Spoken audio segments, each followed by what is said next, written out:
Good day. Today is August the 12th, 2012, and you are with Global Voice Radio 2012. And we are not going to have an introduction song today, but Drake is going to step right in and make some announcements. Drake, welcome to the program.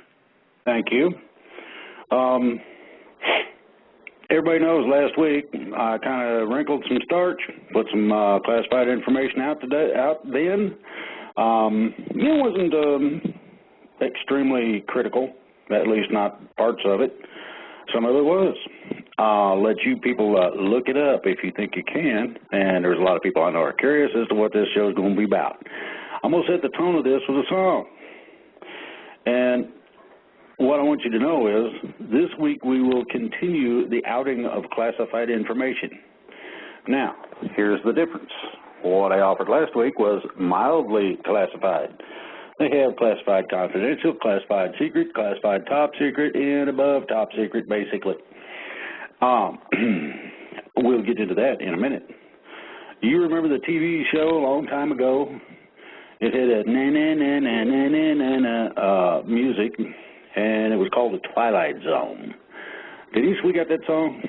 We got that song. Jump on. Would you like me to? Okay. Yep. All right. We are going to play this song, and everyone listen, please. Okay, Drake, we're back.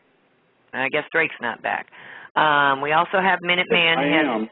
Oh, okay. You just were on mute. Okay. Minuteman is with us now, too. Okay. There's a reason I want everybody to hear this, specifically certain people, and I want them to take notes. If you ain't got a notepad, you should have got one. Now, here's the other part of it. I mentioned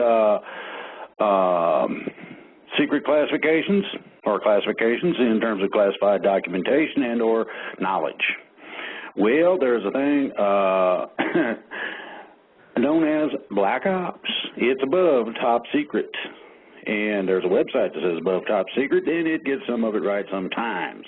There ain't any websites out there that gets this correct, so I decided to make a presentation today. Now, what this deals with is about 25 or 30 years of stuff you don't know. Now, you're aware a little bit of it, but you have no concept as to what's going on, not in reality. And the reason you do not is because they have kept that part from you. Very purposely, very insidiously, and very definitely, with purpose. We're going to get into all of it. Now, here's how it is. Black ops is something that is held in secret. That's why they call it black. It's held totally in secret. Plausible deniability, as some people would say. If I don't know, it don't exist. Well, I didn't know about that. Eric Holder likes doing that, among others. Obama just plain don't know. I mean, you know, you get varying levels of intelligence. Now, your shadow is there, but it ain't real, is it? Or is it? That's a question you need to think about. And here's why. There's a little thing that you can put in your search engine on your computer if you're not listening on, you know, or using up your computer in a chat or something like that, and it's called mind control. Those two words. Okay? Very simple. Try it. You'll like it. You'll come up with all kind of stuff. Now, these things began in earnest in the 70s. The reason it did was because Russia was way ahead of us again. They slipped it through there and was doing it to us, and we go, oh my, we got to catch up. It's like the catch up with Telstar, get on the moon, do this, do that. What is the thing with the contest? In case you don't know, it's all BS. There ain't no contest. We're all equally, basically the same, and that's something people need to start understanding in a lot of ways. Now, past that, here we go. Mind control. When you put that into your search engine, you're going to find a link that has wins in the beginning of it. You're going to find another one that says mind control DMC. DMC is in small letters. You're going to find operations like paperclip. But do you really understand what paperclip was? Yeah, I'll bet you don't. And here's why I bet you don't. There are a whole bunch of things that are not listed in any of the things that deal with Operation Paperclip. Why? Because they don't want you to know. There was a combination of scientists and sciences that were brought over. what's mentioned? Two things we was already doing anyway. And the third, well, we already dropped a bomb. We stole it from the Nazis, but we dropped it. We knew how it worked. We took one apart. That's how come they went from 3 to 2. Oops. Now, then you got studies, and that's like things called MK Ultra. Now, within MK Ultra, you're going to find a whole bunch of stuff, and it's really interesting if you really look. Now, the trouble is you got to look, because there's such a thing called MK Delta. Midnight Climax all comes under the same heading of MK Ultra, but few people look and see it. Here's what it is. It is a study of the working of the mind under specific stress or adulteration. In other words, I give you a shot of LSD and sit back and watch you climb the wall like a boat, or whatever the case may be, how you act, whether or not you can keep a submarine from sinking, if the whole crew gets stoned on this stuff or whatever. Now, along with these things, they got hints of advanced technologies. And one of those is Project Looking Glass. Anybody don't know about that, look it up and study it. David Wilcock's got it on his side. He's got MK Ultra. He's got a bunch of these things, paperclip, all of the, but the information, you need to read it. And there's a reason for you reading it. When you take an action, such as visual, and that visual is something that you feel like you want to look at. It could be football, baseball, whatever. Some 70 to 80% of your usable and using mind, that's the part you use. We don't use a lot, but of the part you use, you can put that much of your mind to bear on something you're seeing. That's why looking this stuff up is important. That's one part of it. Number two, there's information in there that I ain't going to cover. It's too much detail. But how would you feel if you could look into the future, or if you knew what it was? What would you do? Fill out that little card down at the store so that you can win the lottery? Bet on a horse that's 100 to 1 or 1,000 to 1, and make a small fortune, and do that every time you want to? How about this? How about if you had evil intent? Not just getting rich and going off and sitting on the beach, but you wanted to control things. You can look into the future and see what the probability is of a certain outcome if certain things happen. In other words, if you got an even-Steven deal and you want to make one come over the other, you adjust a few things. Bingo, you got a winner, It's like some of these games of chance we play. Round and round she goes, where she stops, nobody knows. Whoops. What happens if you did know? Well, you'd put a stack of chips on that number, black or red, guaranteed. Almost everybody would, like 90-some%. Now, what you need to understand is that secrets are held in darkness, okay?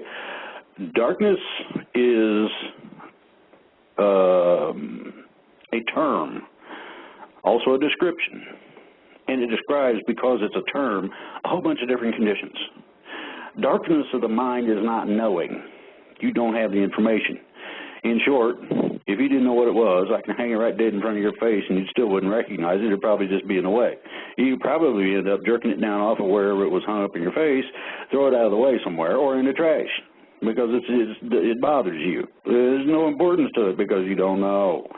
Now, to give you an idea, and this refers to your shadow. Now, you go out and stand in the sun, you got a shadow. Is it real or not? I want you to think about this very closely. Darkness of the mind is not knowing. Well, remember in the Bible about the light? And yeah, I'm going to make you look it up because I ain't going to give you the reference. The reason I'm doing that is I would like for you to get involved in yourself. The reason for that is that if you want to be free, I'm going to explain how to do exactly that. And I'm talking about freedom from all of it, not just part, not worrying about the fear, not worrying about, ooh, they're coming to get me, the boogeyman or whatever. Now, back to this light.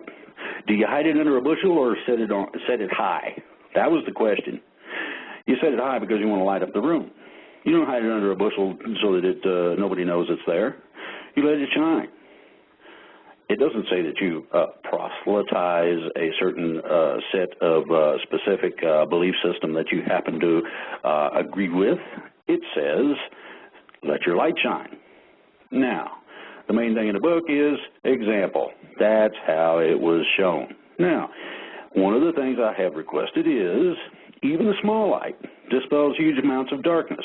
I have proven this. A birthday candle will light a room. Now, did you do it as I asked? Yeah, I asked you to go do that once. I want you to take a tin can or something that won't burn. I want you to take the candle, light it up, stick it on the thing, and wait until it's dark. You can do this before it gets dark.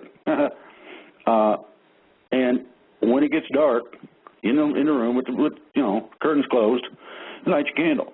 Now, did you do it as I asked? Most probably not, because most people don't want to get up off the couch and do something for themselves so that they know. Now, this is an experience. That's why you need to do it, so you will understand. And there's no other reason that you will understand. And what I want you to do is simple. Look at the size of the flame and look at the size of the area the light covers. Okay? Now, I want you to get that through your thick heads. This is not playing games. This is getting real. It's getting real right now, right today. I have posted on several places that today is Freedom Day, and that's what I intend to do for everybody, if you want to really pay attention and listen up and take notes. Now, I would suggest you definitely get into the archives after the show and listen carefully, because you'll probably miss some of this.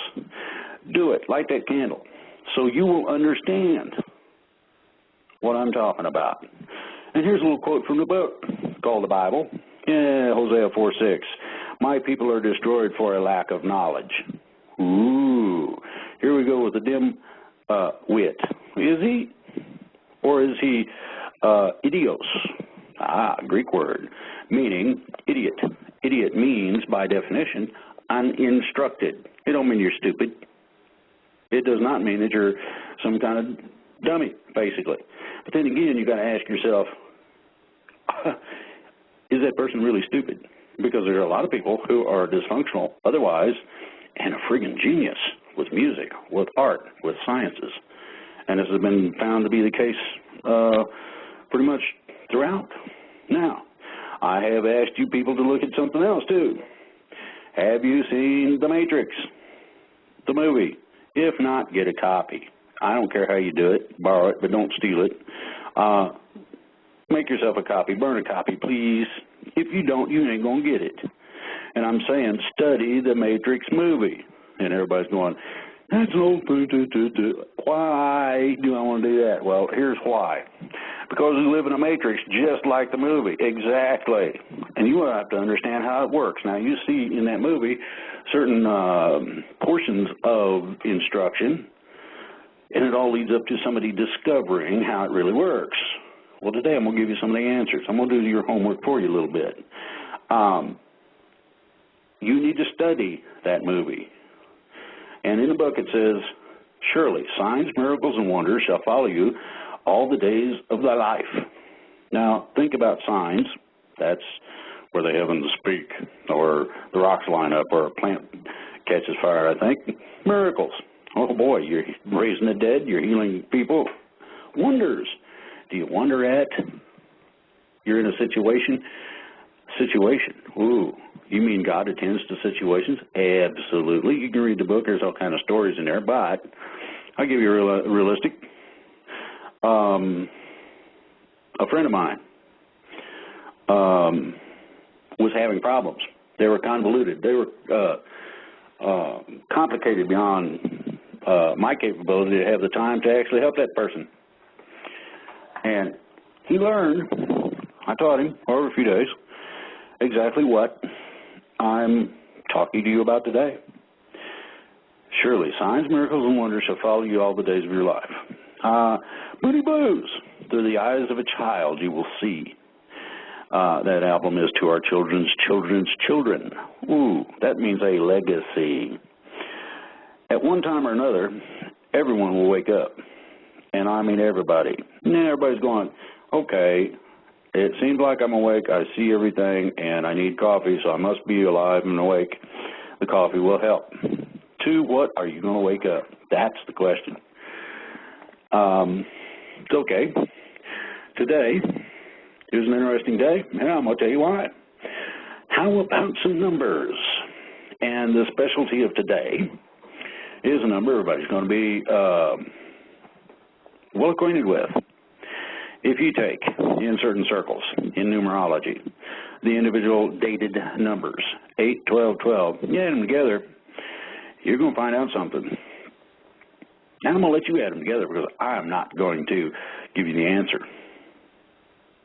And the reason I'm not is because the next thing is a mind job, and you get to do it to yourself. Oh, yeah. I'm going to do some things, and these things are going to be related to mind control directly, just like I mentioned before. Pavlov's dogs. Ring a bell, they think food. When you ring it right at the time that you feed them, they get that message. So when you ring the bell and they ain't there, they act like they're hungry anyway. Their system turns on. Their stomach's ready for the food, the whole 9 yards. They will, if you continually do ring the bell and feed them, then ring the bell at arbitrary times, go totally insane. Now, what's insanity? Insanity is simple, as everybody knows. You do the same thing over and over and over and expect different results. You keep hitting your finger with the hammer, pretty soon you ain't going to have a finger. So, today, what do you believe? How about that shadow? Is it real? What do you believe in your life and about your life? Do you know what to believe? Let's ask, what is your reality? Yeah, your mind is going to start playing tricks on you while I'm talking to you. It's going to go, huh? What is he talking about? Now, let me ask you a question. Do you decide or something else decide for you? And in what way? You are told about almost everything. It means nothing. Most of the information that you find don't mean diddly squat. And the other part of it is almost all things are known. And I mean a pretty good heap of them, as far as most people are concerned. However, it is what you are not told that matters. Now, you've heard of the boogeyman. I'm going to add F-lumps and woozles. There are some cartoons out there that are pretty cool. I want you to understand some things in conjunction with this sort of thing. Myth ain't real. It's totally fabricated, supposedly. Legend ain't real, but has some truth in it. Now, I want you to think of that. Myth ain't real. Legend ain't real, but has some truth in it. And then you got what you're not told that matters. Denise, have we got that song, that next song? Okay, we're back, Drake. Okay, Drake, are you with us? You must have your mute button on. It is. It was. Now, there's several things going on here. Everybody has heard everything that's in that song in the chat rooms and on the Facebook page. Same questions. And this is an old song. Okay, so we're going to ratchet it up just a notch so that you get a better understanding as to what is really there, what's really going on. There's a thing called a subliminal clip. It's illegal. And the law is enforced if somebody's caught. That sounds pretty interesting and usual, normal business day. Subliminal clip is where they stick Mickey D's on there, where the juice is running down a guy's hand, and it's time, it's close to dinner, and you need to go get a Mickey D's real bad, and that's why it's illegal. It hits your subconscious mind, tells you what to do. Ooh. In digital, you get them over time. You get a little piece of the picture over time. But that time can be the space of one of the pixels, meaning that they can actually display the thing in a rippling effect that can't be detected. That's one of the main reasons you've got digital. Not because it's more accurate, but because it fits in with a computer program that can keep up with its timing. Oops, more control that you didn't know. Here it comes. Now, sometimes in small pieces you get this, like I said, over time, a little pixel and a kind of wave deal, or they can do what they call pop form. Pop form is a burst window that bursts open when read. When you get it and you perceive any part of what it is, it goes pop, opens up, and you get a whole commercial. Not just a picture of a grease burger with it running down your arm. You get the whole commercial. Come to Mickey D's and all that. You remember that song that's called Sounds of Silence and the Neon Guide We Made? You think about this real close. You want mind control, there you go. That's only a part of it. What if your whole life was a subliminal clip? Now, I want the reality of it to sink in. You need to write that down. I don't care if you're going to use an envelope or today's paper or what. Textbooks is fine, too. I want you to think about that real close. I'm going to repeat it. What if your whole life was a subliminal clip? Everything you think, do, or say is in the pill you took today? What kind of pill are you taking? Where does it come from? Well, look at TV. Look at what you see out and about. What kind of assault upon your mind does advertising do? And they're not going to tell you the truth. The lies go back as far as man does, almost. Not quite. Different sets for different times, different things. And a man convinced against his will is of the same as pinioned still. In other words, he will resist if you force him. This is the problem with slaves. You got to keep them chained up. You got to keep them hungry enough that they don't want to stray far from whatever food you give them. They want to keep you under control as a slave. Now, here's the simple part. The question is, are you a slave? And I'm going to tell you, absolutely and completely. The reason why is that the puppet masters give you that pill in the subliminal clip of your life. You got to have that car that looks like this. You got to have the clothes that look like that. You have to be in your lifestyle and conductance of life a certain way. Ooh. A lot of these protest songs have been covering this stuff for a long time. People are not, in this generation, getting that same luxury that I had of the education of everybody looking at things saying, dude, that just ain't right. There's a man over there. There's a man with a gun over there telling me I got to beware. Yeah, well, something screwed up in there. Yes. Today is the first day of the rest of your life. It is not up to anyone but you to be free. Yeah. Remember, everybody's been telling you, you look in the mirror and there's your white knight. Now I'm going to ask you a question. And it's real simple. Everybody can answer this in their own head, or you can shout it out. Don't matter. What would you give to be free of the... What would you be free of? All the horse hockey, the lies, the BS, the taxes, the infringement upon the way you really think your life should be led, the fact that if you grow the wrong kind of veggies, that there will be a raid by commandos and they will rip the plants from the ground. You sell raw milk and they will raid you. Ooh. And who do they bring with them? They look like some kind of toys in some sort of stupid movie. They're dressed in body armor, protective gear. They're called the police, SWAT, military. I mean, there's a lot of different words that are used. Gestapo, you name it. Anything that deprives you of your freedom ain't quite the way it's supposed to be. Who says so? Well, I do for one, but God's the one that really says so. I ask each of you to pay very close attention. Yeah, this cost you something, a little bit of time today. And we're going to begin to get into the meat of things. So the costs are going to go up. Yeah.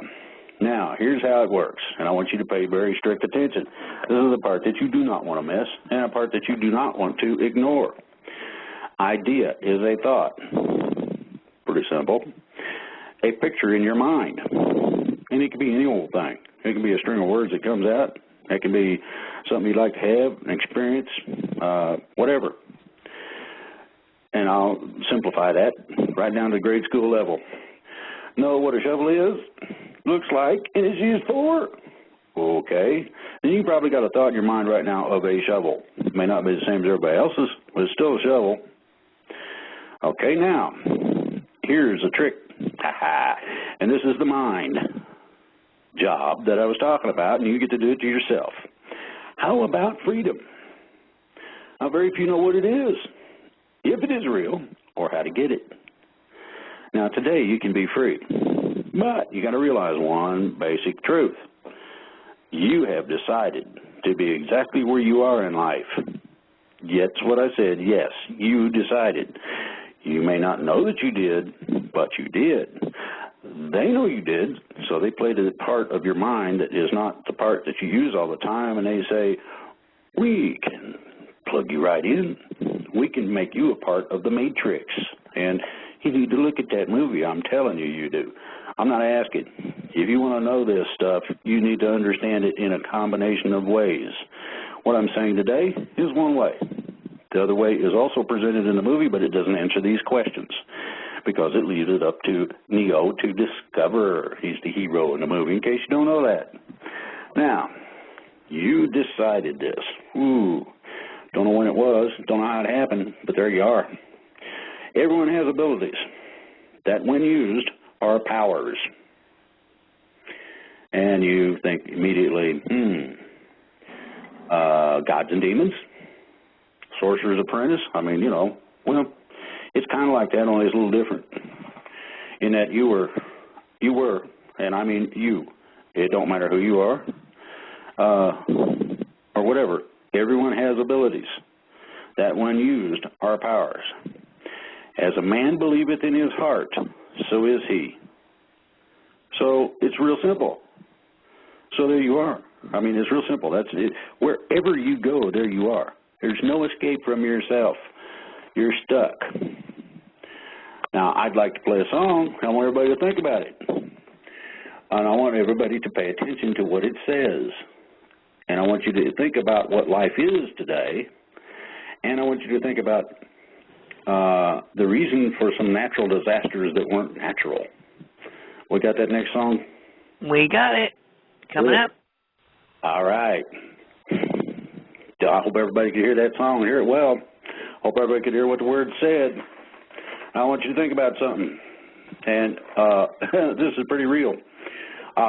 Natural disasters, when somebody set the fires in Colorado and elsewhere and then left the country? Yeah, right. When HAARP was used to create the storms that wiped out the East? Yeah, right. Well, you live like a refugee. You might live in a little camp in the woods somewhere. You might be in a cave. Who knows? But here's the reality of it.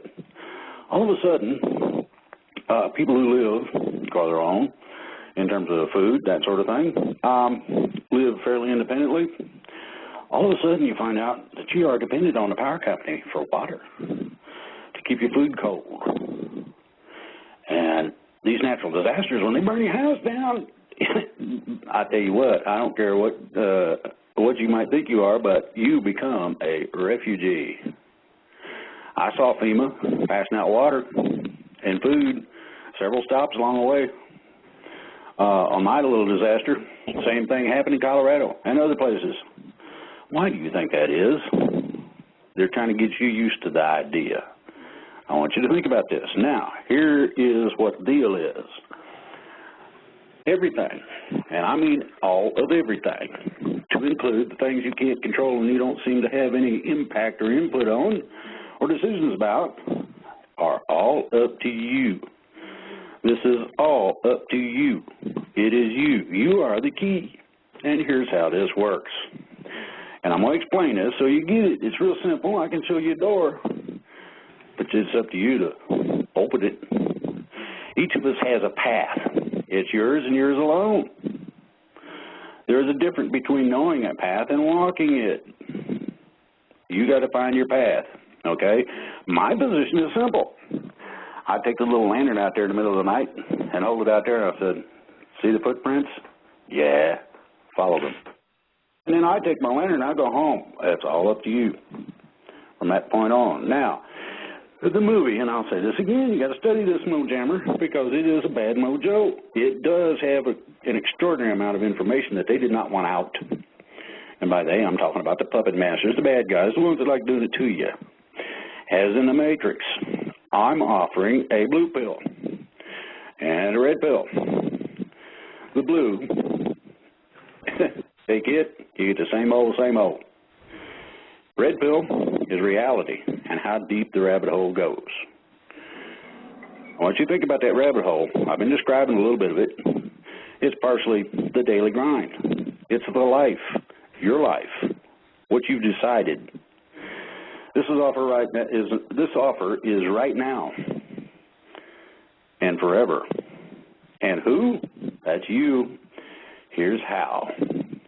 What you do is take a look at yourself, your life. What do you want changed, and to what? What you need to do is to be able to close your eyes and get a picture of how the change looks. Remember that shovel? It might be a different shovel for everybody because everybody's a little different. There you go. What's that change look like? How does it look? Make the picture as detailed as you can. In other words, if you got a situation, see the situation coming out the way you want it to.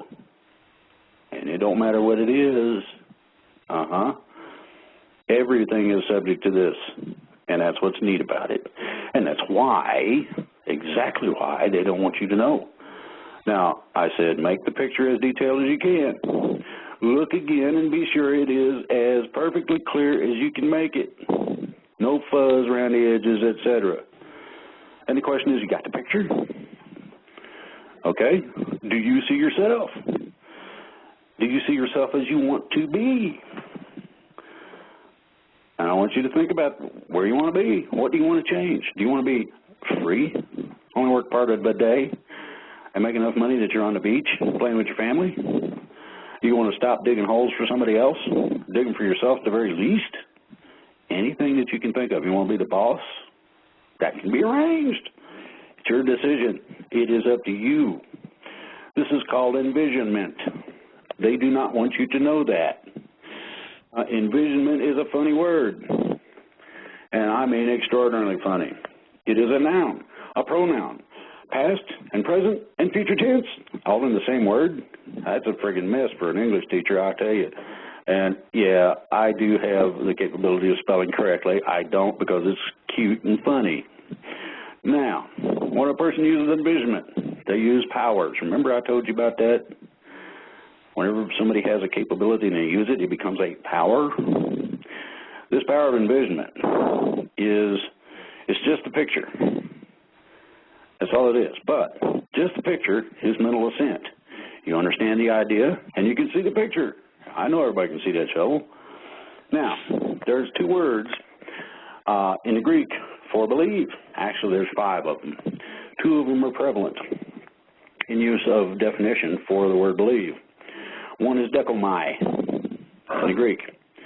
According to several belief systems, a person can believe to the point of getting real results. Read the stories to know. I mean, there's tons of them in there. In other words, a different result can be made to happen than what you got coming, or what you see, or what you know. You're going to be going down the same road, the same sidewalk. In some cases, a person can believe in such a way that the object becomes real. Ooh, that's the other word, lambano. And lambano means you actually make something happen when it's not possible. Yeah, we're going into the twilight zone just like it started out to be. And what you got to realize is that this time you are in charge of the horizontal and the vertical. You can fuzz the picture out in crystal clarity, whichever you decide. You can get what you desire. And what I want you to do is I want you to think about what you desire. I want you to think very, very critically as to what would be the best of overall things. Now that you know, it is your turn to use a very basic power. The full power is the creational power. Ooh, you're tapping into God. It is available to everyone, no matter your education, stature, or standing in life. It don't matter. Now, I got a CD, and it calls this The Secret. And these people sell this. Oh, yeah, salvation's for sale. They pass a plate at church. Think about it. This is a person's ability that those in power have hidden from you since forever. It started in the churches and spread to governments and spread to those who thought they would be in charge for the duration. Now, the man I had casually, seemed like a good person. I talked to him a little bit, and he was a good person, but he had problems. So I taught this to this man. He had problems that I did not have time for. Yeah, I'm a little bit busy digging stuff up and putting things together. I sometimes run 24 hours a day with no sleep. But the importance of what I do overrides my need for sleep. I can do it without sleep. Take a nap after I get done. Ain't no big deal. But I couldn't address them because I did not have the time to explain all the intricacies of the complex problems the man had. Instead of going into the law, I taught him what I just taught you. Now, I want you to pay attention to this. This is important. A few days later, his request, and requests, plural, for changes he needed things to happen, suddenly started being answered in full and no reservations. Officials had told him no, and his results were yes. That's from exactly what I have just taught you. You need to make sure that you have taken your notes, and there's a reason for that. When you see something in your mind, listen to something, and write it as well, you become involved in it to the point where you retain the knowledge. That's what the importance of taking notes is. Don't matter if you get writer's cramp, use the other hand. Some people's writing, it don't make no difference if you use your foot. But there's another song coming up. You ready for that, Denise? I'm ready for it. Run it. Okay, and real quick, before we do that, Drake, I want to let you know that some of our listeners are reporting having trouble listening to the program. Ways to listen to the program would be to dial in at 646-716-4984 if the Blog Talk player is not working. Otherwise, I'm afraid you may have to listen, to the archive. But I understand people are having some trouble. I understand all of the AT&T calls dropped. So just wanted to let everybody know that, okay? Now, remember something. I told you they didn't want you to know this. You need any more evidence? Look what's happening with the phones.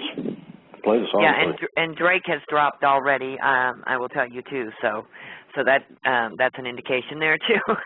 Okay, here we go. Here's the song, Drake. No. Okay, Drake, real quick, I just wanted to mention that we have been offered, if people are having trouble listening, we have been offered by Paul Beener. He has a conference line that he, through Skype, can broadcast the show. If you call 805-399-1200, access code 153938, you can listen to the program. You can't speak, but you can listen to the program at that number. Very good. Okay. Now, I want everybody to think about this. I told you they didn't want you to know, and there's a lot of reasons for it. So one of the reasons is this. Ladies and gentlemen, we have the tactical advantage. We have the moral high ground, and it is time for everybody on this show to start practicing what I have taught you. It is then time for you to become someone else's teacher and teach it to them so that everyone can be free. The whole sole object is to give people the capability to be able to know freedom. And I'm going to give you a simple little deal about that. You got kids, got grandkids, thinking about having kids maybe someday. Do you want them to be born into bondage where the silver bracelets are invisible? You're not restricted in your physical movement until you try to drive around. You got to have this, and you got to have that, and you got to have permission. Well, think about it. Would you rather have your kids be able to run through a field and be free? Not have the cops called on them because they're being kids? Not have the enforcement from the other side come into play for anything that you do within reason? I mean, as long as you ain't bothering nobody, it don't matter. Now, you have to put this in a really real perspective, and that perspective is you, your life, what you want. What's the greatest gift that you can give just your family? If you give it to them, then why not everyone else? Real simple. It's called The Secret. They charge for it. Churches, everybody. This is gratis. None of us get paid on this. We do this voluntarily. That song just said volunteers. Now, I want everybody to think about another little interesting thing, and that's the idea of liberalism. That was touted in that song. Well, there's two meanings to that. And you can take political correctness and use it for butt wiping. That's horse hockey. Anybody don't understand that? Go to a place, an area, where you are the only person of that particular nationality in the area. You'll find out soon enough. You'll be questioned about it. What are you doing here? Walking around? You can't do that. What do you mean, this ain't a free country? I mean, there's questions here. Real questions. What happens if you got to live like a refugee? Okay, you get the idea, but it ain't happened to you yet. I'm going to tell you right now, it's coming. They're trying to put things in place that ain't going to fly. There are a load of things going on in the background no one knows about but a very select few. I'm one of the people that's in the background, doing as much as I can, and I decided, oh, to heck with it. If they're going to come get me, let them come try. I've had enough, and I'm going to say so. In the process, I want everybody to know that I'm willing to share my knowledge. This is major. What I've shared with you today is major. It's bigger than what you think. Until you start using it, you won't understand. In order to use it, you've had to do a combination of several things. One of those is to take notes, write them out. Understand what you're dealing with. Understand that there are things beyond what you know. And I'll give you a quick example. How does mom know when her kid gets hurt and the kid's 2 blocks away fell off their bike? Ooh, yeah, whoops. There's your qualification for telepathy, psychic sciences, and things beyond our present knowledge. They used to take people like that and burn them at the stake for being witches or warlocks or whatever, depending on your gender. It didn't seem to matter. You just got burned up the same. Didn't really make a difference. But now we're willing to understand a little better.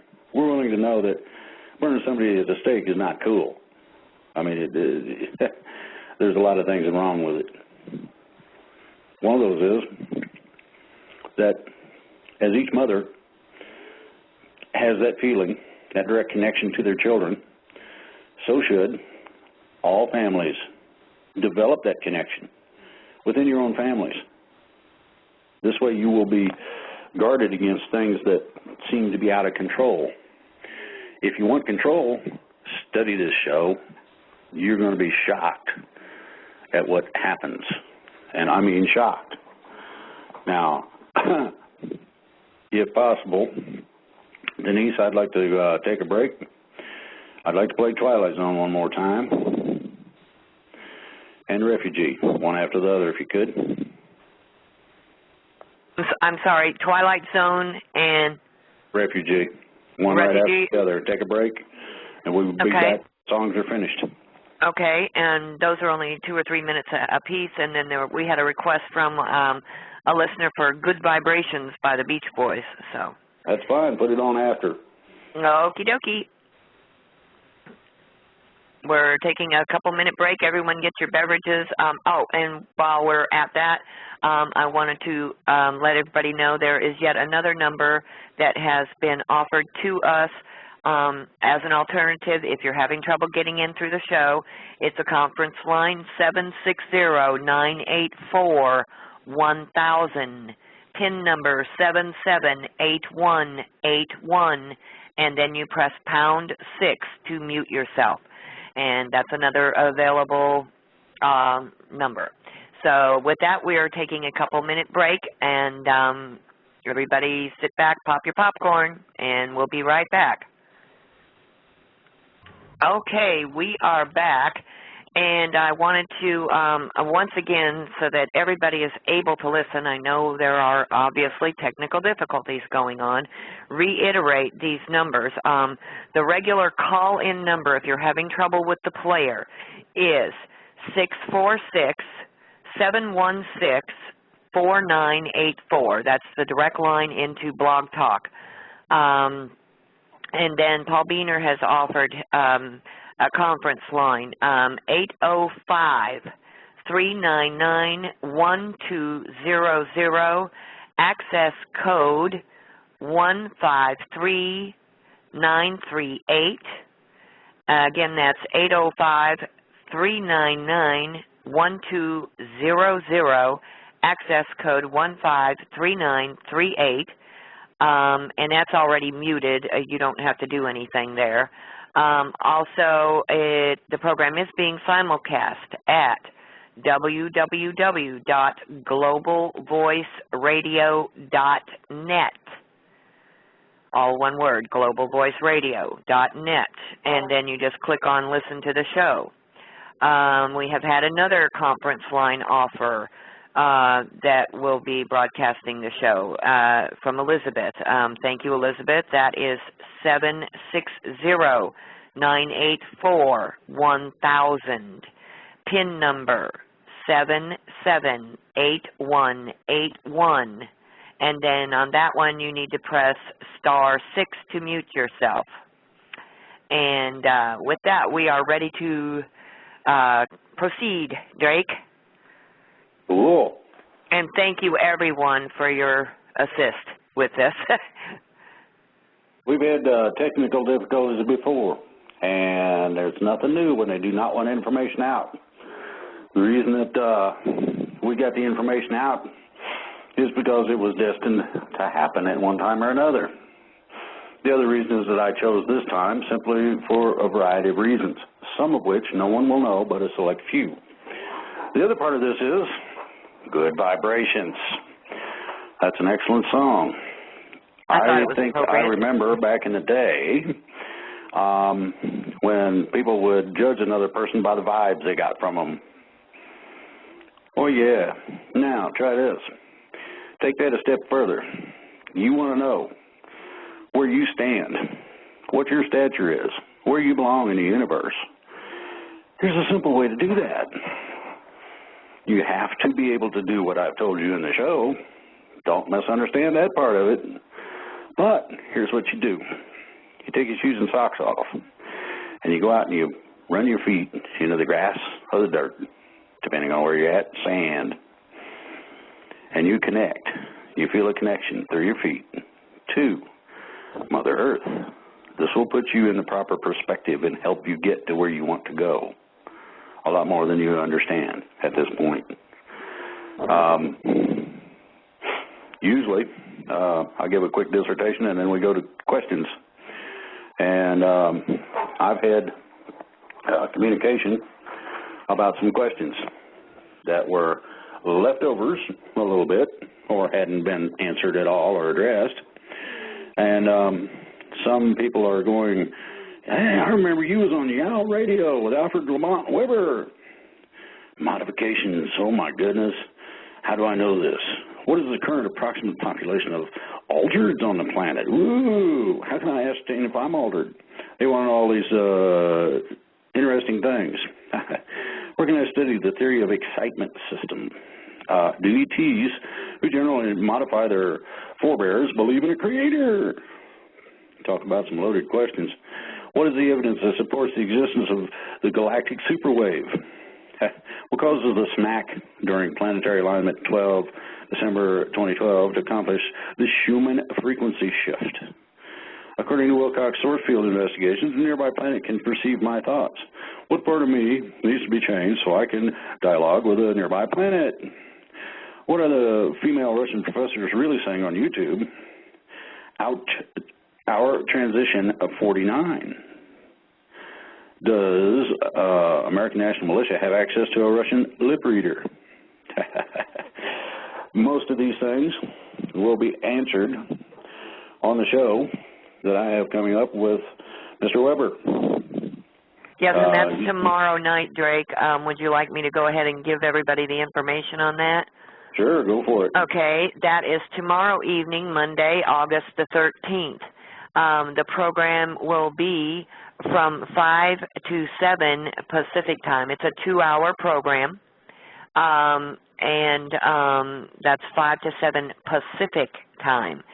The subject of the call is, are you on the catastrophic or positive timeline? This is with Alfred Libremont Weber III, and Drake will be hosting him. And I want to let everybody know that the following week on the 21st, and we will be posting a follow-up information on that, Drake will be hosted by Alfred on Exopolitics TV on the 21st. So, okay, go ahead, Drake. I'm sorry. I didn't mean to interrupt you. Oh, that's fine. A lot of people wonder a whole lot of things. And do you realize that I have actually answered these questions? Somebody wasn't paying attention. They didn't take notes. Yeah, think about that for a minute. The information that becomes important to you, even though you may not remember it consciously or cognitively, comes right back to you and smacks you in the face. First, second, third generations.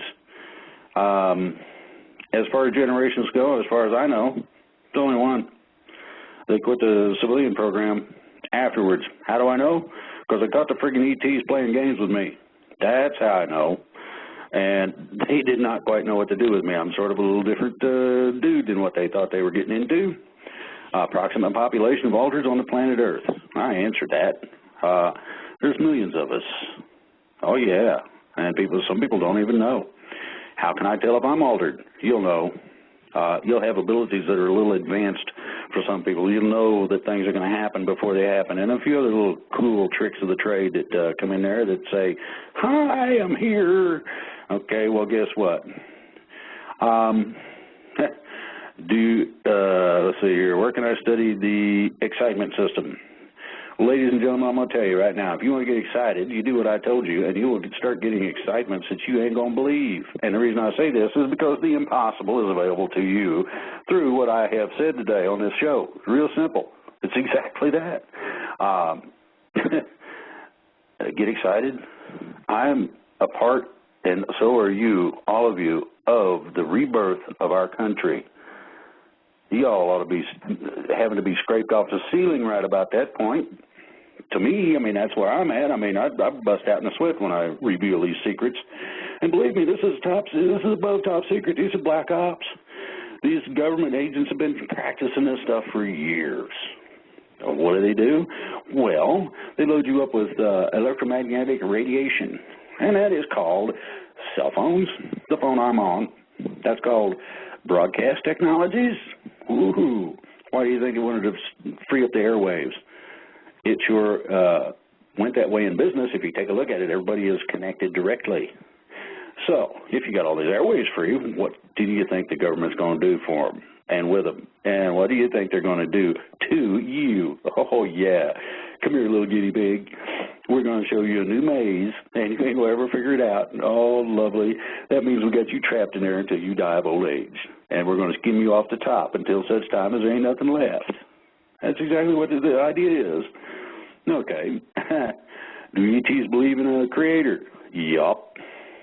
What is the evidence that supports the existence of a galactic superwave? Well, for one thing, they can detect it. Number two, they can see it. And number three, they don't want you to know, and that's why you ain't got the information. You got to remember this stuff. These people are insidic, whoremongering puppeteers. These are the puppet masters, the one who pulls your strings. Did you ever notice? Every time in life when you get just a little bit ahead and you can relax a little bit, all the bills go up. You think that's an accident? Well, boy, you best catch up. That ain't no accident. They're doing it to you because they can, and they think we're a joke. If you go back and listen to the bailouts on CNN, you could hear people laughing about how easy it was in the background. Ladies and gentlemen, you've been ripped off, and they think you're a joke. What causes a smack during planetary alignment? There ain't one. So sorry, Schumann, but that ain't the way it works. The frequency shift is a Analog, not a digital. Digital is a pulse wave. And pulse waves are supposedly more accurate and easier to control. But analogous type waves are of a form that occur naturally. In other words, it ain't going to be a clunk and the thing goes into gear like you used to do with the old Ford truck that you used to drive. I had one that did it. According to Wilcox, source field investigators nearby planet can perceive my thoughts. Well, now you know, according to David Wilcock and source field investigations, that you're dealing with living entities. Yeah, there's some thought out there that maybe everything at one point or another was alive.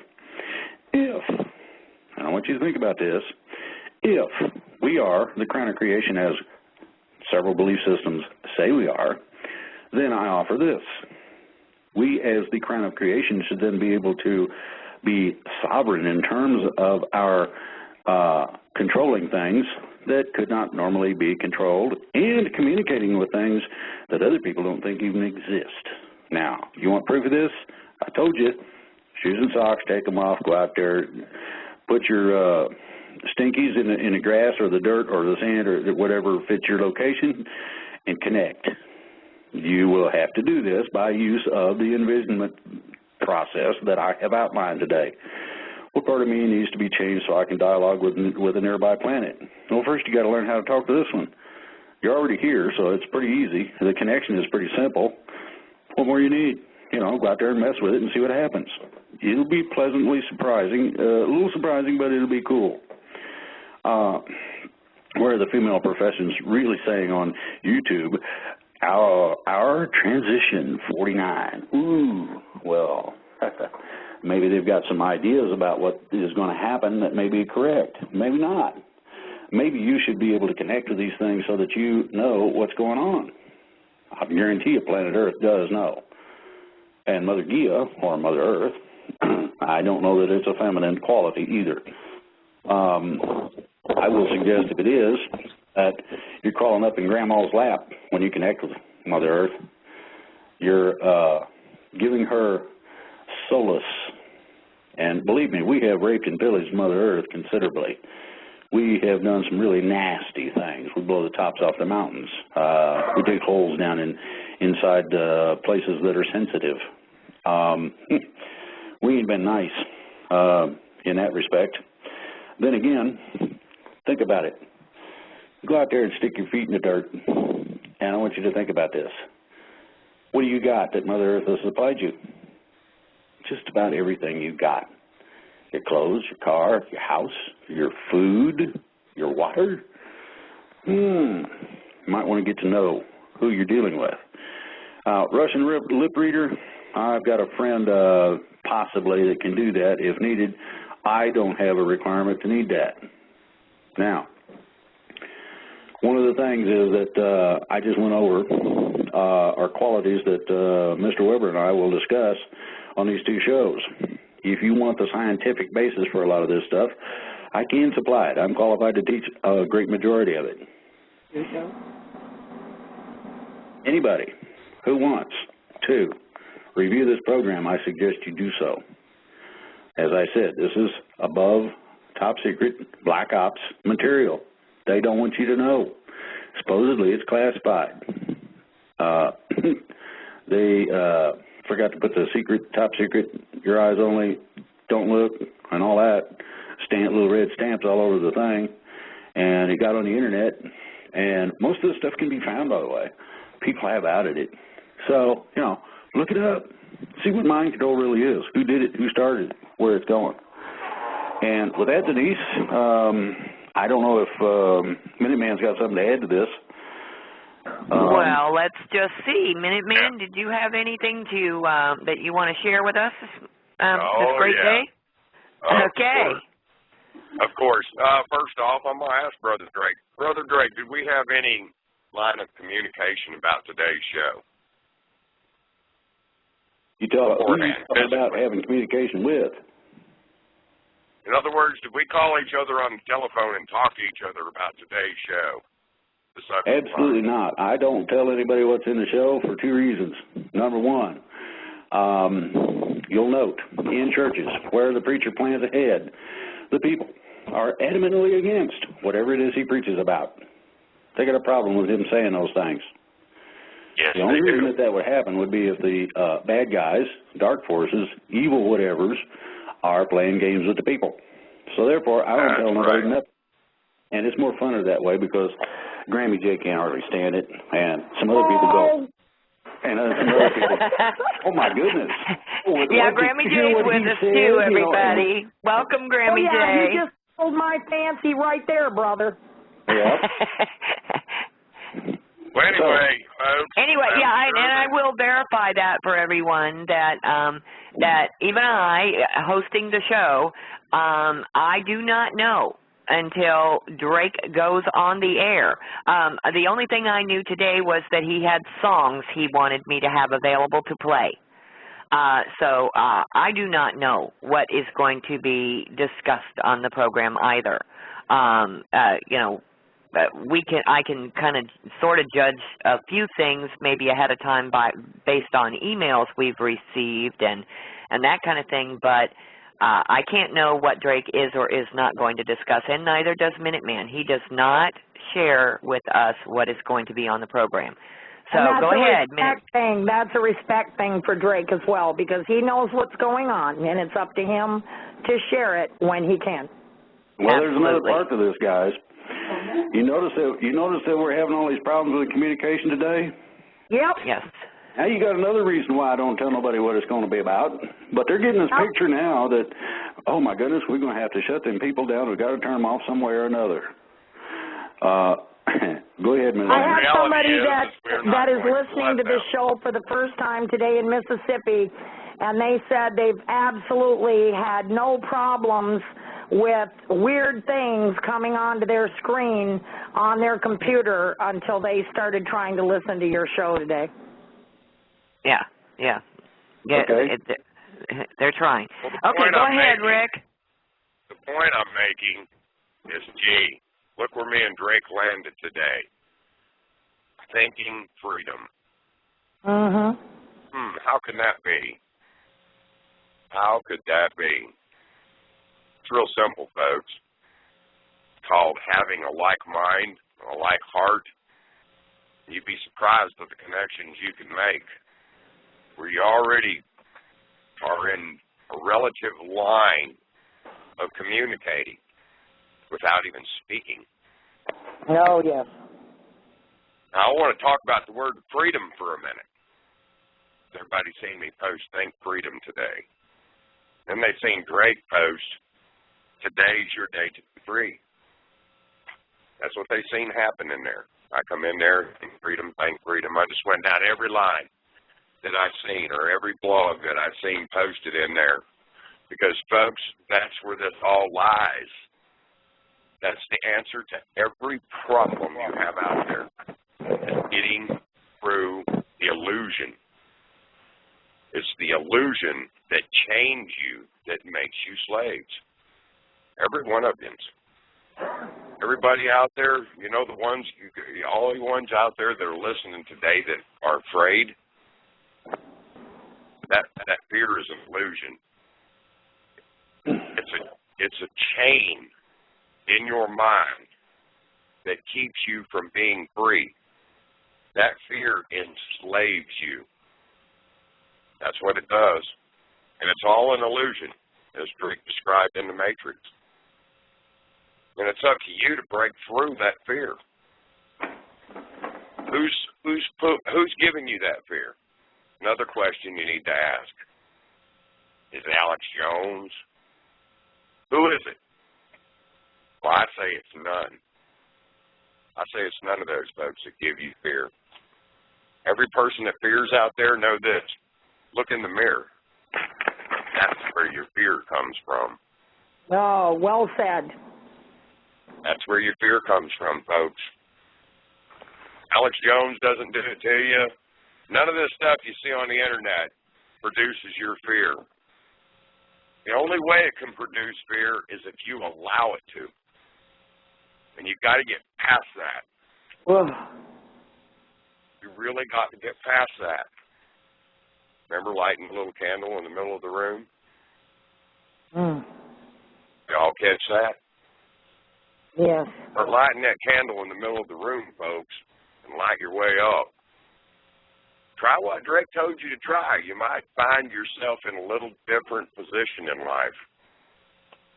Maybe without that fear, without that chain, locking your mind down, causing you to worry, causing you to lose sleep. All them bad things that's going on out there, and oh my God, when they come in to get me.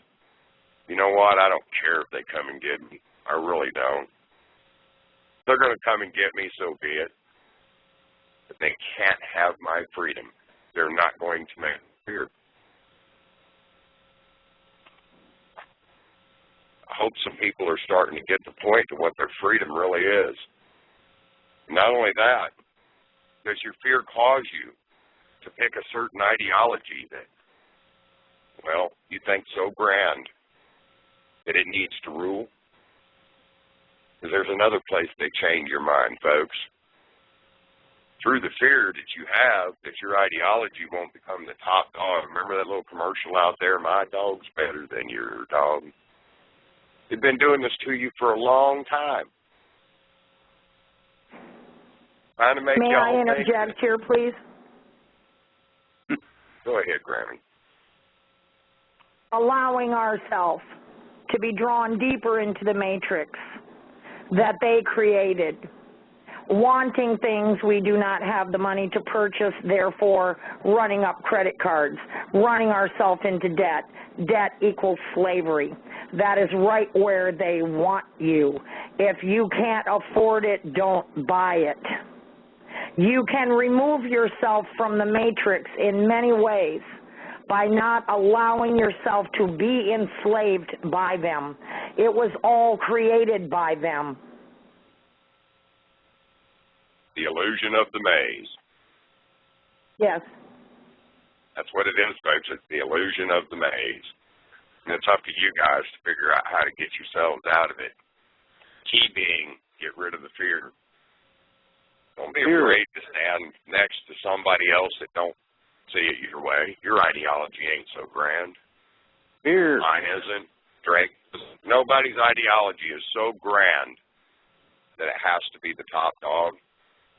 Fear. Really, if you think about it, your freedom in its essence, if it's going to mean anything to you. But what about the other people that see it differently than you? Why be afraid? Why be afraid? I say no fear. Trust the Creator. No fear. Remove yourself from the matrix. That's right. You got to remove yourself from the matrix. There's a light a definition. little candle in the middle of the room. You got to be able to see clear. Don't be afraid, folks. That's the biggest thing they chain you with is your fear. And remember, it's not Alex Jones. It's not anybody that posts anything online. It's you that allows that to be perceived as it is. I won't have to write down what Drake told me. I already knew it. I've known it for a long time. That's correct. I've proven that fact time after time after time, folks. Yes. I got involved with one of the most controversial subjects in America today. It's called the militia. You know, I've had how many people tell me they're going to kill you for that. Did I stop? Nope. Just kept moving forward. I'm still alive and well today. I didn't let my fear get the best of me, folks. I didn't allow nobody to put it in my mind. I'm not going to allow nobody to chain me in fear. They can't do that to me. You know why? Because I'm free. I'm free.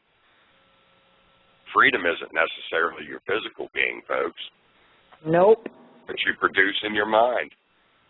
You can be in jail. You can be locked up in jail and still be free. If you'll allow that to be in your mind. That's envisioning.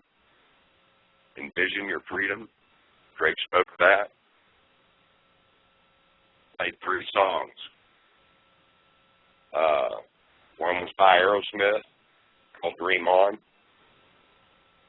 You know how to do that? You know how to dream on? You know how to make your dreams become real?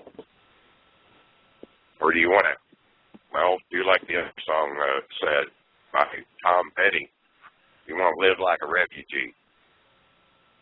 Because if you're going to allow people to make your fear become the top priority that keeps you from getting out there, getting motivated, teaching others how to be free, being afraid to stand up next to somebody that, well, they don't see it your way, you can't be associated with them. Well, I'll tell you what, folks, I'm glad I don't have them chains and boundaries on me.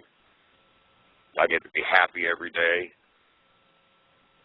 I don't feel like I've got to fear anything. I sleep well at night. Well, and the puppet masters want you to focus. Some really great people out there that don't see it my way. Does it take away? Does it make them bad people because they don't see it my way? No. They're great. They're great people. And I admire them for, well, being free. And I really admire those that allow themselves to be free. I don't care how they think. So, there you go, folks. You get it from me, my perspective of what's being said. May I add to that, please? Yeah. They want us to focus on our human differences and take our minds off the matrix. If you want to be free, one of the things that you can do, one of the biggest things you can do, is stop allowing yourself to be caught up in the matrix. Stop allowing yourself to be brainwashed by the advertising. You got to have that new car because your neighbor's got one just like that. You've got to run your credit cards up. When you do that, you are empowering the Illuminati. You are in the matrix and you are trapped by that matrix. And only you can set yourself free. Stop worrying about what your neighbor's personal beliefs or religious beliefs are. It's none of our business. It is an individual thing. If it doesn't affect us, it's none of our business. That's what they want us to focus on. That's absolutely right, Grammy. Now, folks, don't let nothing distract you from that word freedom and what it really means. Let me tell you something. Freedom is a pretty moderate word with so many letters in it. But the concept of it is much more grander than you or me or anybody else out there. And you know what? One of these days we're all going to learn that. There's no doubt in my mind. I tell folks all the time, freedom can be suppressed if you allow it. But you know what's the neat thing about freedom? Because you really can't hold it, can't really smell it, can't really taste it. Oh, but we can feel it. It's just an essence that you can feel. But it thrives in every living thing on earth. And guess what, folks? It can't be destroyed. Don't think freedom can be destroyed. If you think freedom can be destroyed, then I guess you think God can be destroyed too. However you view God as being.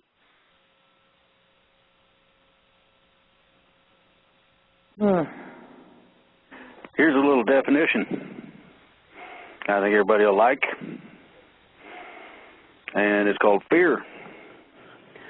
False evidence appearing real. That's correct. And who's feeding you that fear? Here's the other part. Who's feeding you that fear? Proactivity in thought and action is where you do not take offense at somebody who is an idiot, cut you off in traffic. You don't go try to run them off the road.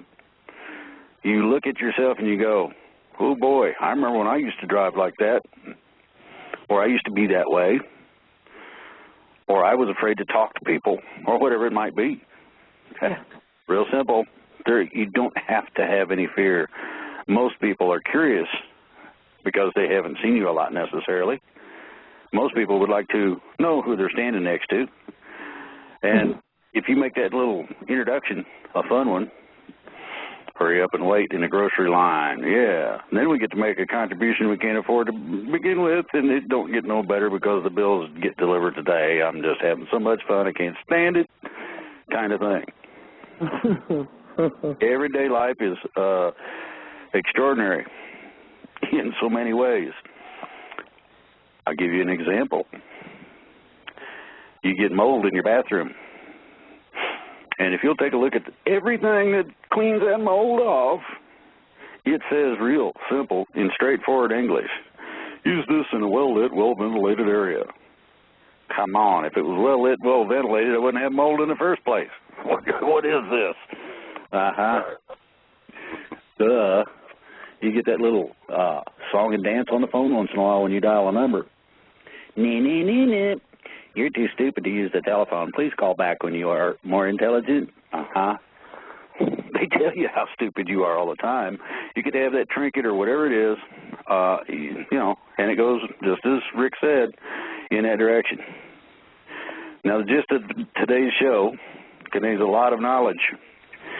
If people want to look at it in the correct perspective, they're going to have to get involved in it. By that, I mean write down certain portions of this. You can re-listen to the recording later, if need be, and I guarantee you, if you want the information correctly, you are going to need to listen to it very carefully and replay it and do this and do that and get it to where it's right. This is critical, folks. You do not understand how critical it is.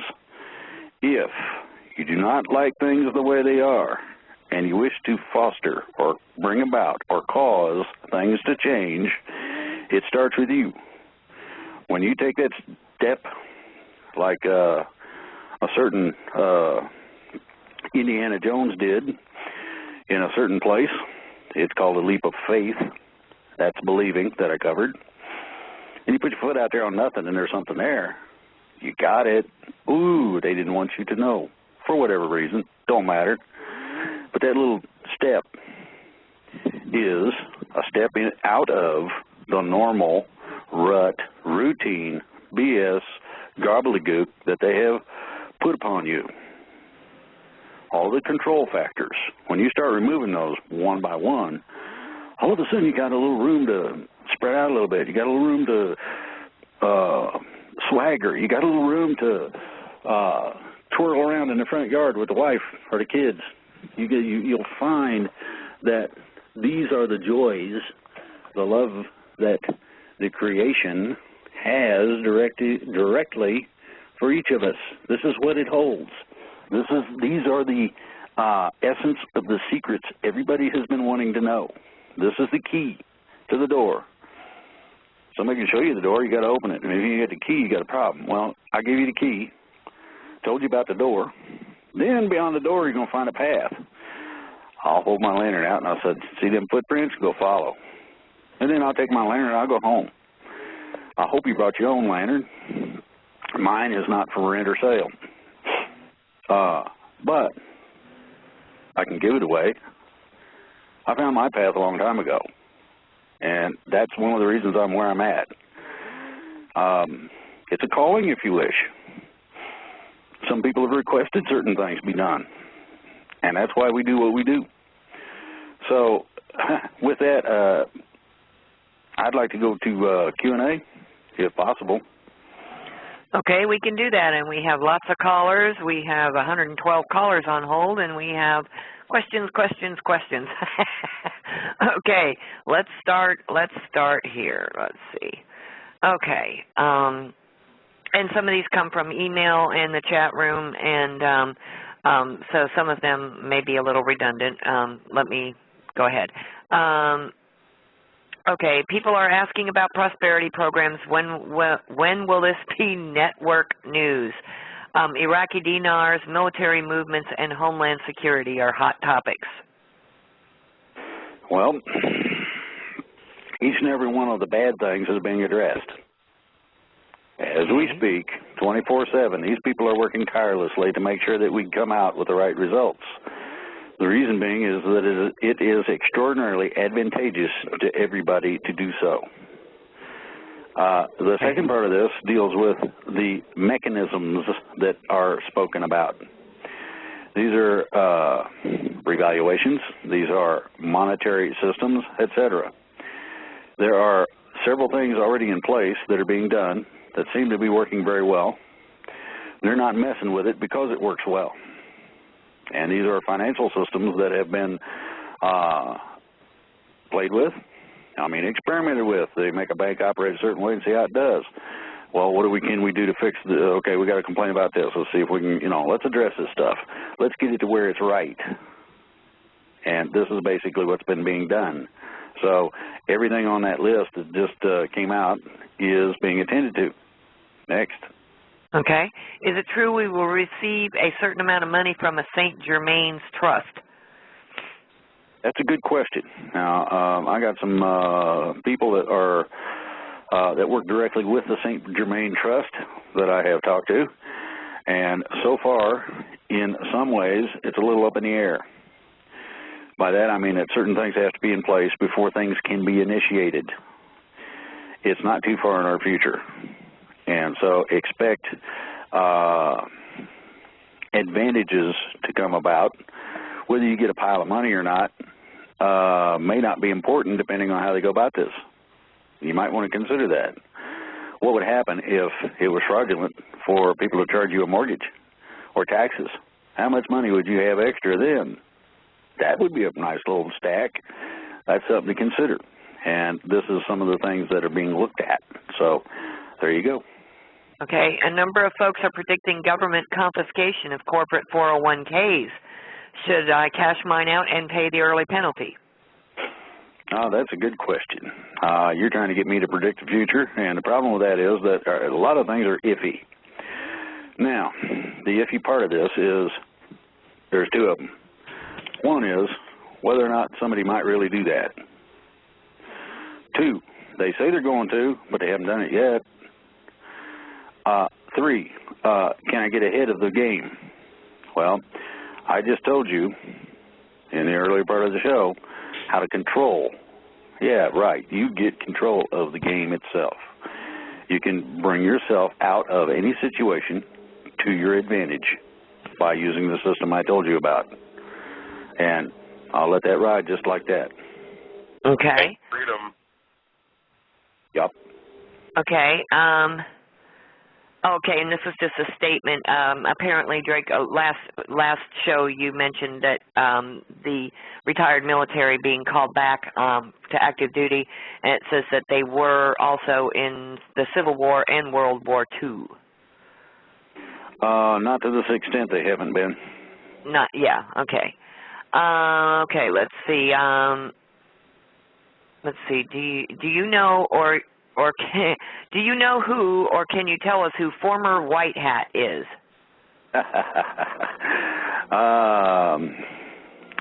I can tell you that he works with CIA operatives, Okay. and that he belongs to a larger group, and that he would love to denigrate or cause problems with this because that's his task. That's what he gets paid to do. Yeah. Anything nasty, any kind of objectionable thing that he can throw out, it will be. Now, I understand that also that particular person is in bed up to its neck in Illuminati.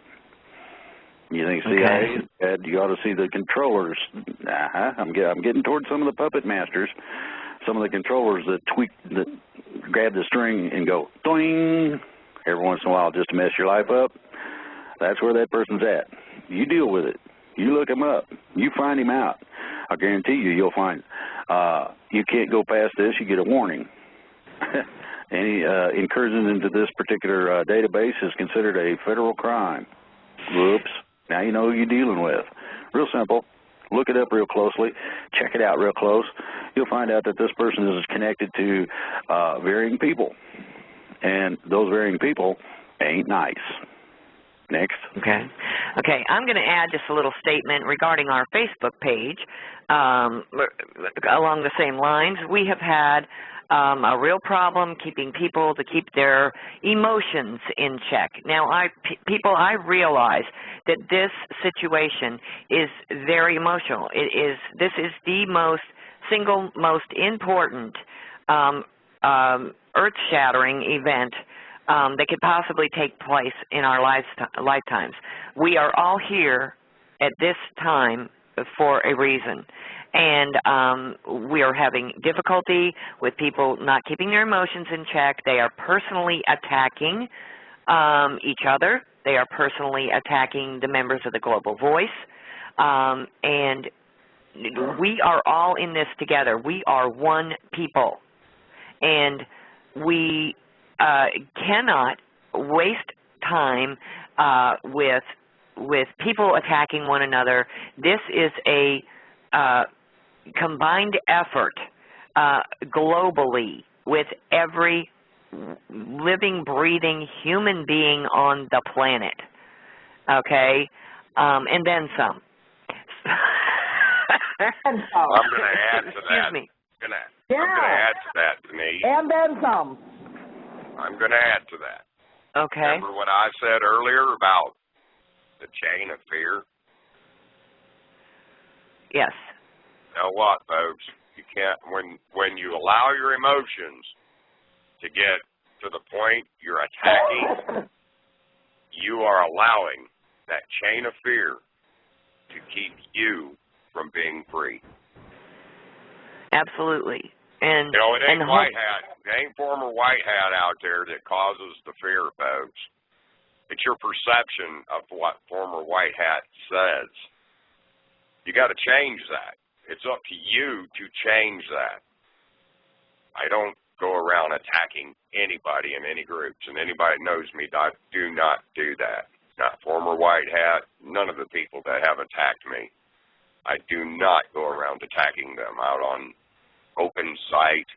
I might have a private conversation and with certain people at times, kind of explaining how I feel. But I never let them folks rile me up to the point where I'm going to spend my time attacking them.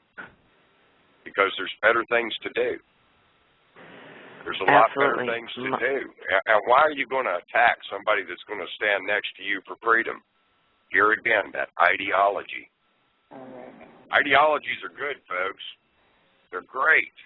But when you start to use your ideology to attack another freedom lover, well, here again, showing how the illusion of the Matrix has affected your minds. You guys got to learn to shake that. You really do.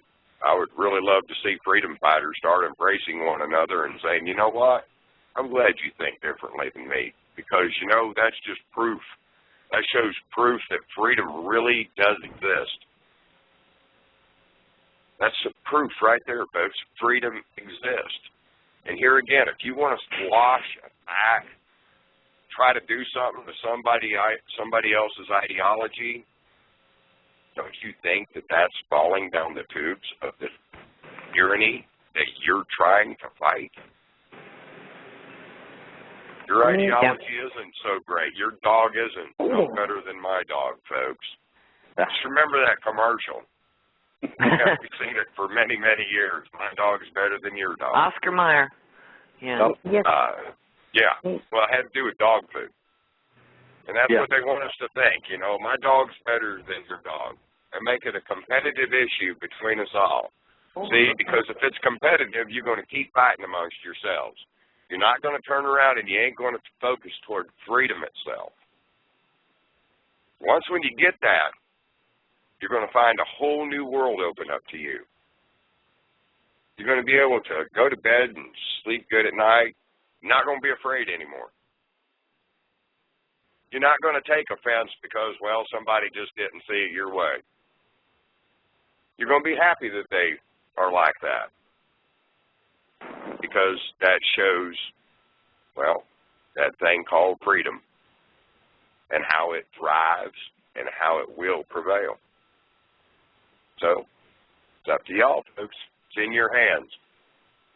You can let Alex Jones make you afraid. You can let former white hats BS make you afraid. Anybody out there that's putting that fear stuff down, if you want to believe it and you want to fall into the fear, well, it's on you. That's you. It's nobody else. So, you want to know who produces fear porn? Look in the mirror. Absolutely. You're full of fear. If you're full of fear, that's who's giving you your fear, you yourself. And until you can get that handled in your own heart and your own mind to be more productive and positive with things, well, this thing's going to keep spinning and spinning and spinning the worst way it could possibly go. And those enemies that you have concerns about, they're going to beat you. That's what they're going to do. You're allowing them to beat you. I don't get beat. I'm not getting beat, folks. I want my freedom. I want it real bad. I'm going to maintain my freedom. Not only that, I want y'all to be free with me. That's what I want. I want everybody to be free. That's our whole purpose. As long as your ideology isn't damaging to another human being, well, I think you should be free just to believe anything you want. I had a question posed to me, well, what about the KKK and the skinheads and the Black Panthers and all them? No, folks. No. That's not acceptable. That's not freedom. That's an ideology that wants to tyrannize other people because, well, they don't see it their way. Another one of them chains of fear that's in your mind. Doesn't matter who's who, what's what out there, how skinny, fat, short or tall, what your skin color is. None of that stuff matters, folks. You want to know the proof of that? Look at all your interracial couples that have beautiful children. Now, if that don't answer that question, I don't know what does. That's pretty well proof that the Creator intended humans to just be humans, to respect each other, respect each other's freedom. Now, that's why we might have to end up in all these bloody battles, all these wars we see. It's because, well, somebody's ideology was better than somebody else's, and it had to take top place. And as long as we're all thinking like this, this thing's going to keep repeating itself time and time again. I think it's the Creator's way of telling you, when are you going to get this? How many times does this have to happen in your lifetime? And you see it happen.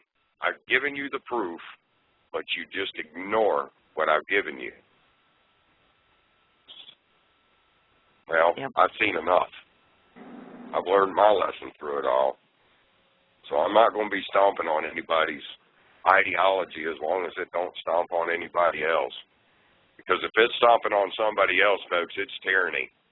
And that's what God put me on this earth for, is to recognize tyranny and to go against it, to fight it, to show the truth, to expose it. You know what it is. Drake was put here for that reason and several others too. We're not the only ones. There's a bunch of them out there, folks. They're telling you the same thing. We're all telling you the same thing. You all got to start opening your hearts and your ears. You got to listen. Because if you don't, it keeps repeating itself time and time again. It's up to y'all. If y'all want to trample out tyranny in its true meaning, then it's up to y'all. You all got to start looking at yourselves, being honest with yourself. Yes. I'm not asking you to arrive at perfection either, because none of us are going to do that.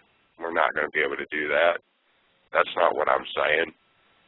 But boy, it sure would be nice one day when we really recognize the freedom thing to the point we can allow other people to be themselves, to think the way they want to think without, tying them up to poles, stacking sticks under them and burning them as witches or warlocks or what have you. Still going on today. They don't actually burn you, but they've got other ways to demonize you and make you look like you're, well, anything other than what you should be, and that's free.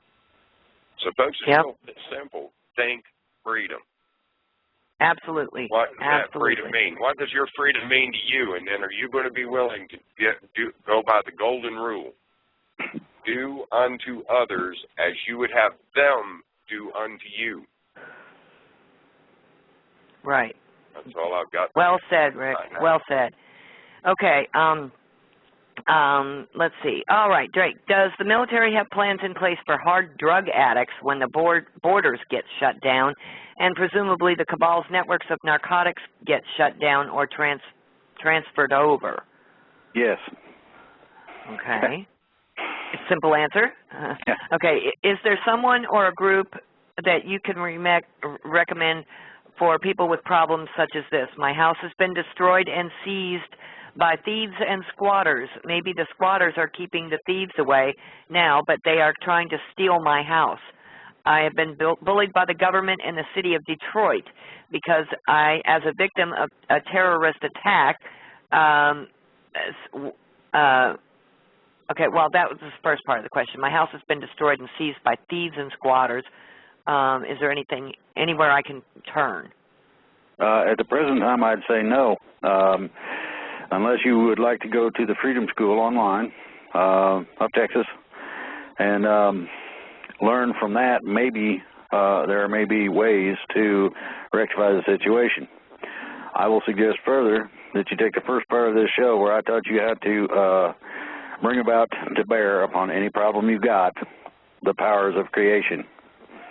When you do that, and believe me, the man I talked about, finding answers within a very short period of time, was in similar situations, and those situations have been getting better because he did what I suggested in the first part of this show, and that is tap into the powers of creation and envisionment.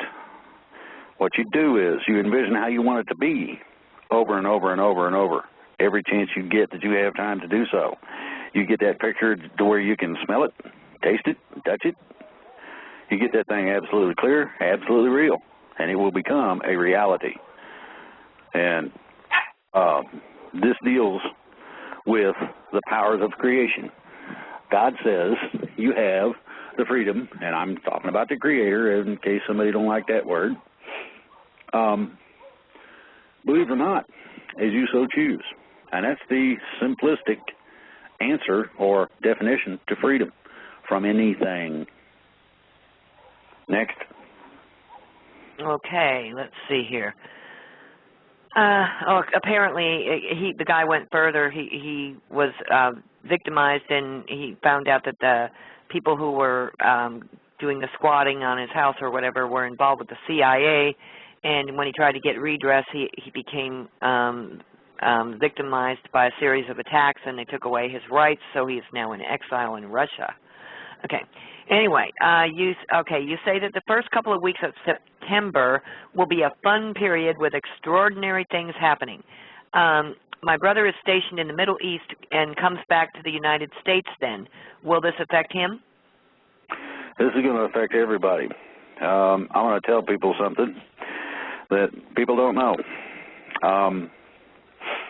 This country, known as America, is a keystone country for the simple fact that it is based on freedom. I know there ain't a lot of it left. That's why we're here, to let you know that you can regain it. And the other part of it is that our planet, that's right, the planet, is a keystone planet. This makes what we do extraordinarily important to every individual being in the whole galaxy. And that's pretty big. And that's a lot of beings. And we ain't the only ones that are dealing with this, but we are critical and key.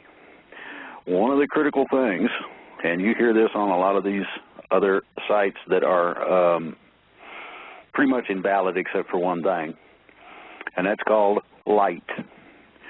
When you bring light into a subject, it opens it up. Asking you shall receive, seeking you shall find. These are principles. These are universal concepts and principles backed by the powers of creation. when you implement these powers, when you start using the creativity that you have within yourself by connecting yourself with these powers, you formulate anything that you envision.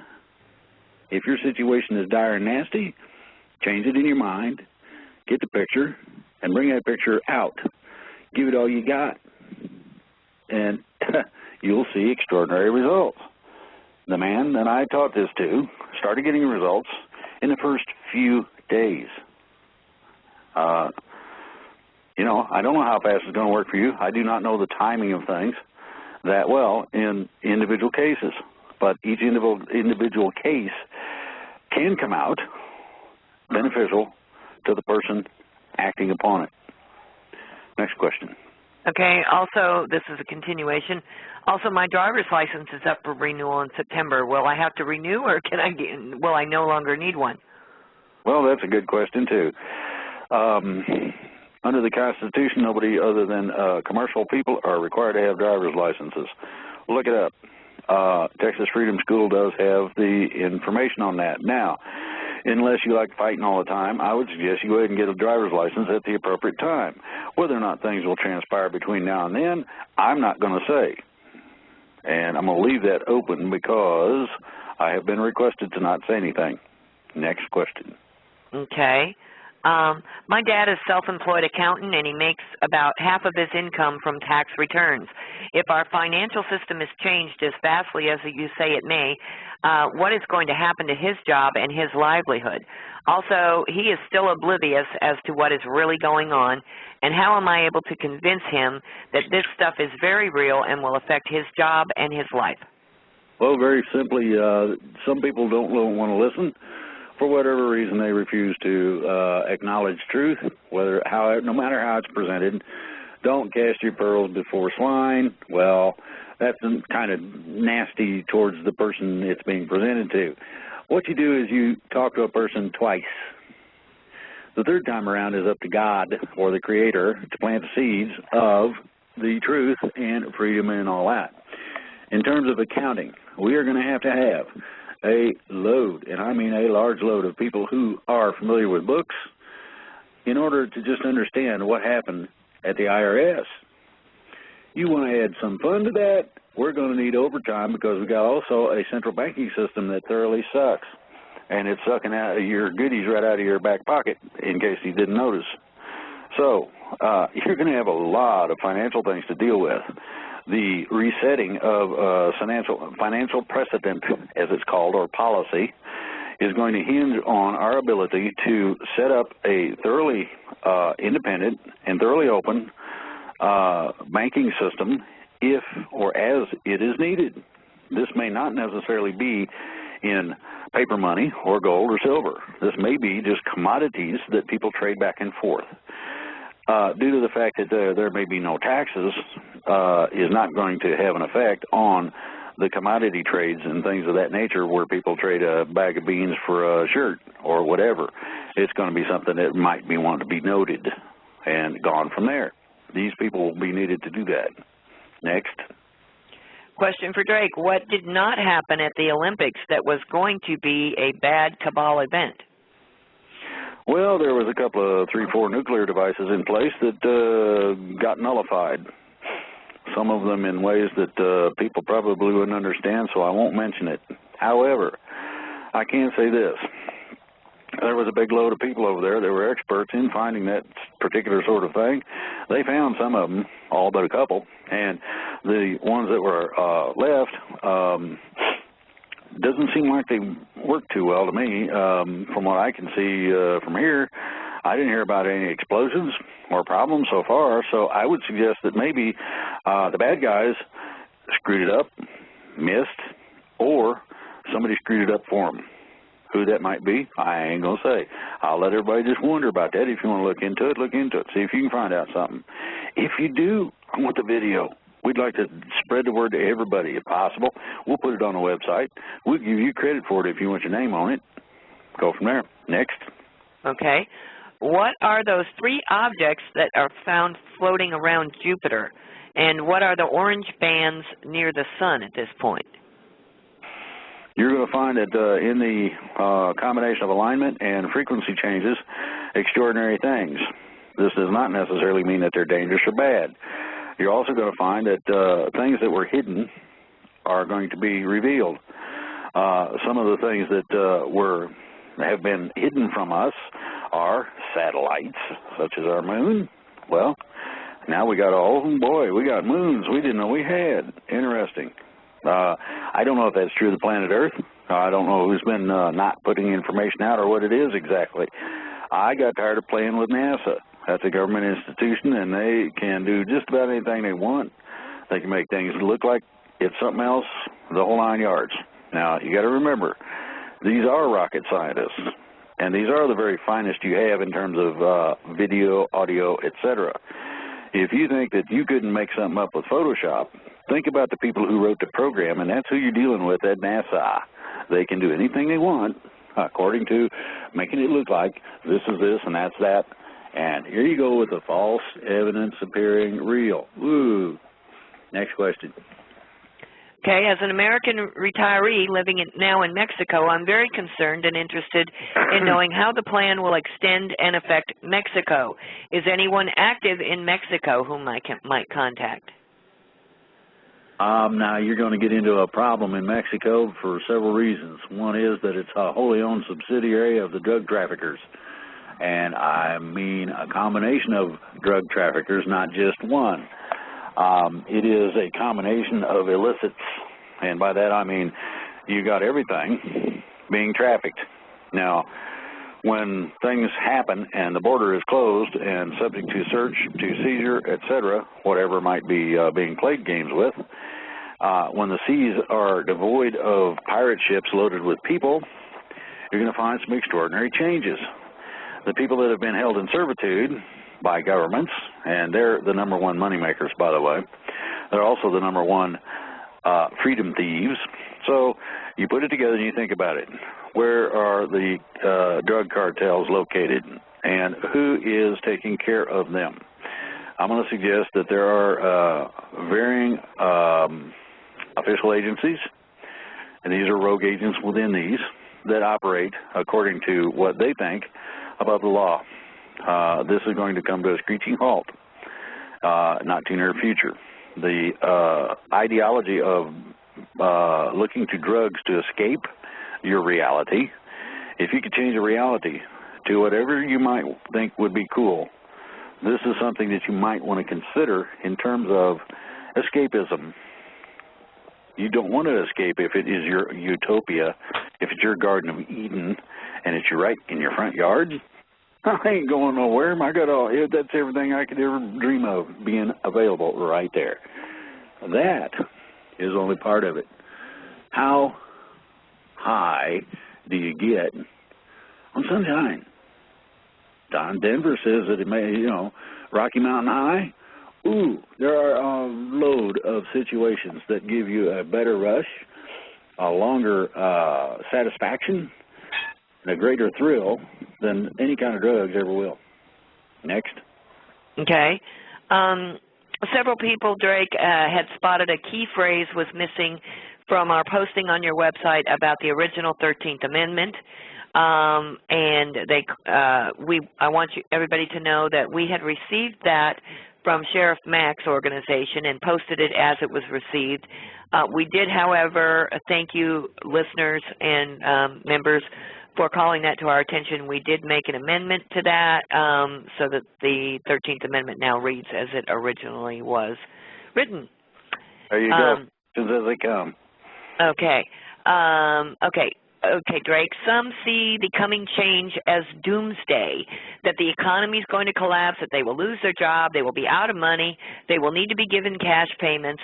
Might this be a problem for people working in places such as investment banks, real banks, stockbrokers, day traders? Would the rest of the economy pick up quickly, especially the industrial and infrastructure sector, because money would no longer be diverted into selling bad paper, but put back into real goods and services?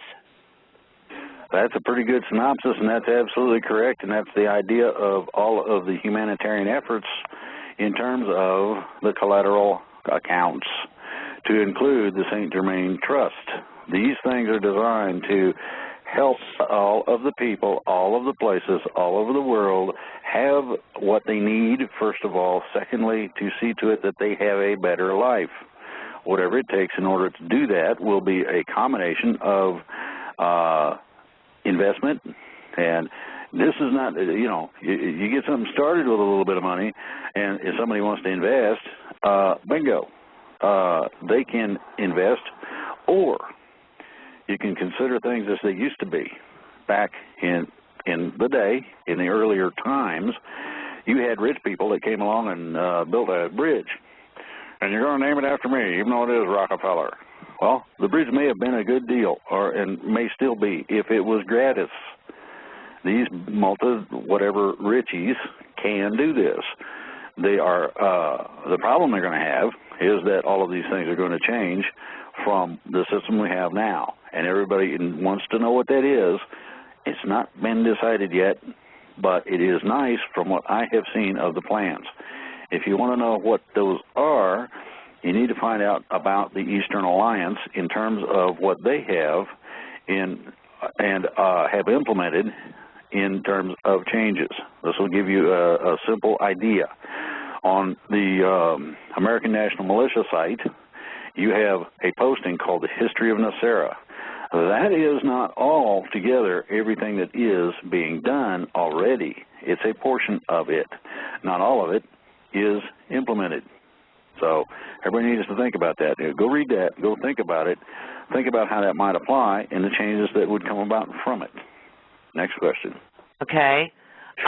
Drake, can you briefly touch on or answer where Lady Dragon went? She didn't go anywhere. She's still in Canada. You mean because she's not on the show any longer? Because she's not. Yes, I think that's what they're asking. Okay. There was some concerns and problems from a great number of people, and due to that fact, I requested that she take a sabbatical leave. She's not permanently off.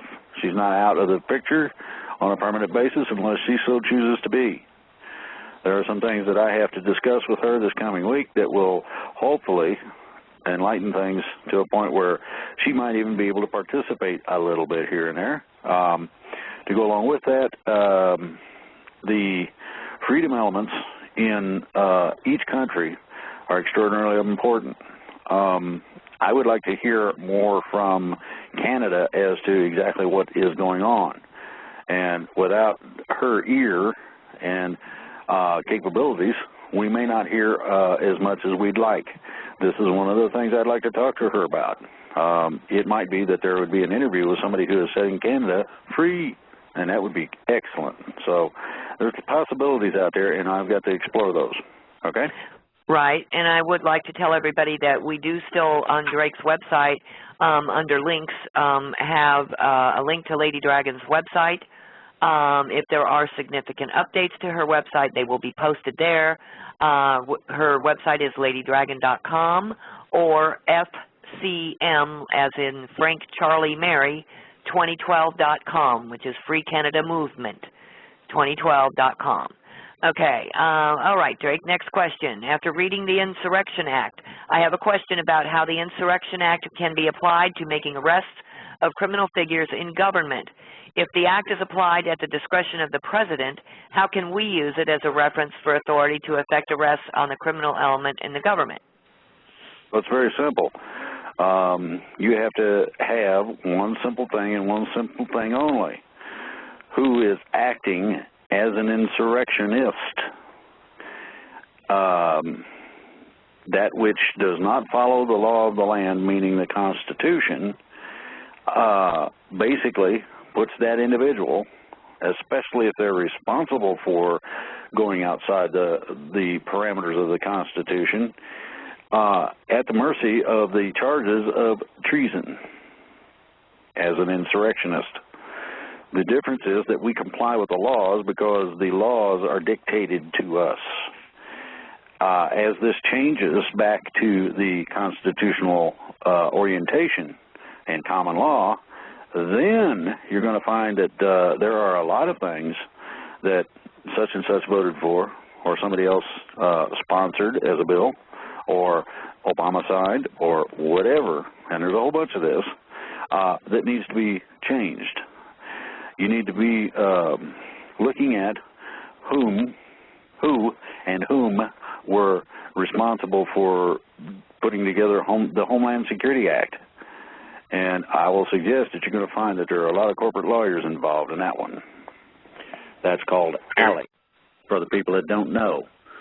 So that's, basically where that goes. I do want to mention the fact that Richard Mack is now helping us with the arrest. He has picked the ball up, and he is rolling with it, folks. So know this, it's getting catchy, and it's coming real soon. Get ready to do your part. Okay. All right. There was a little bit further question about that Insurrection Act, Drake. Is the act deliberately worded with a vague reference to what constitutes an emergency? And since it is set up by the president to define what is or is not an emergency, does that translate into sweeping justification for martial law if he decides that the liberty movement is getting too vocal in a particular area and names that an insurrection? He's going to have to prove it in a court of law, according to the Insurrection Act. If you are abiding by constitutional premise and authority, then it would be difficult under the definitions used by the Insurrection Act for the government to come after us. Extraordinarily difficult. They have to prove that you are an insurrectionist according to violation of the Constitution and the laws that pertain directly to it.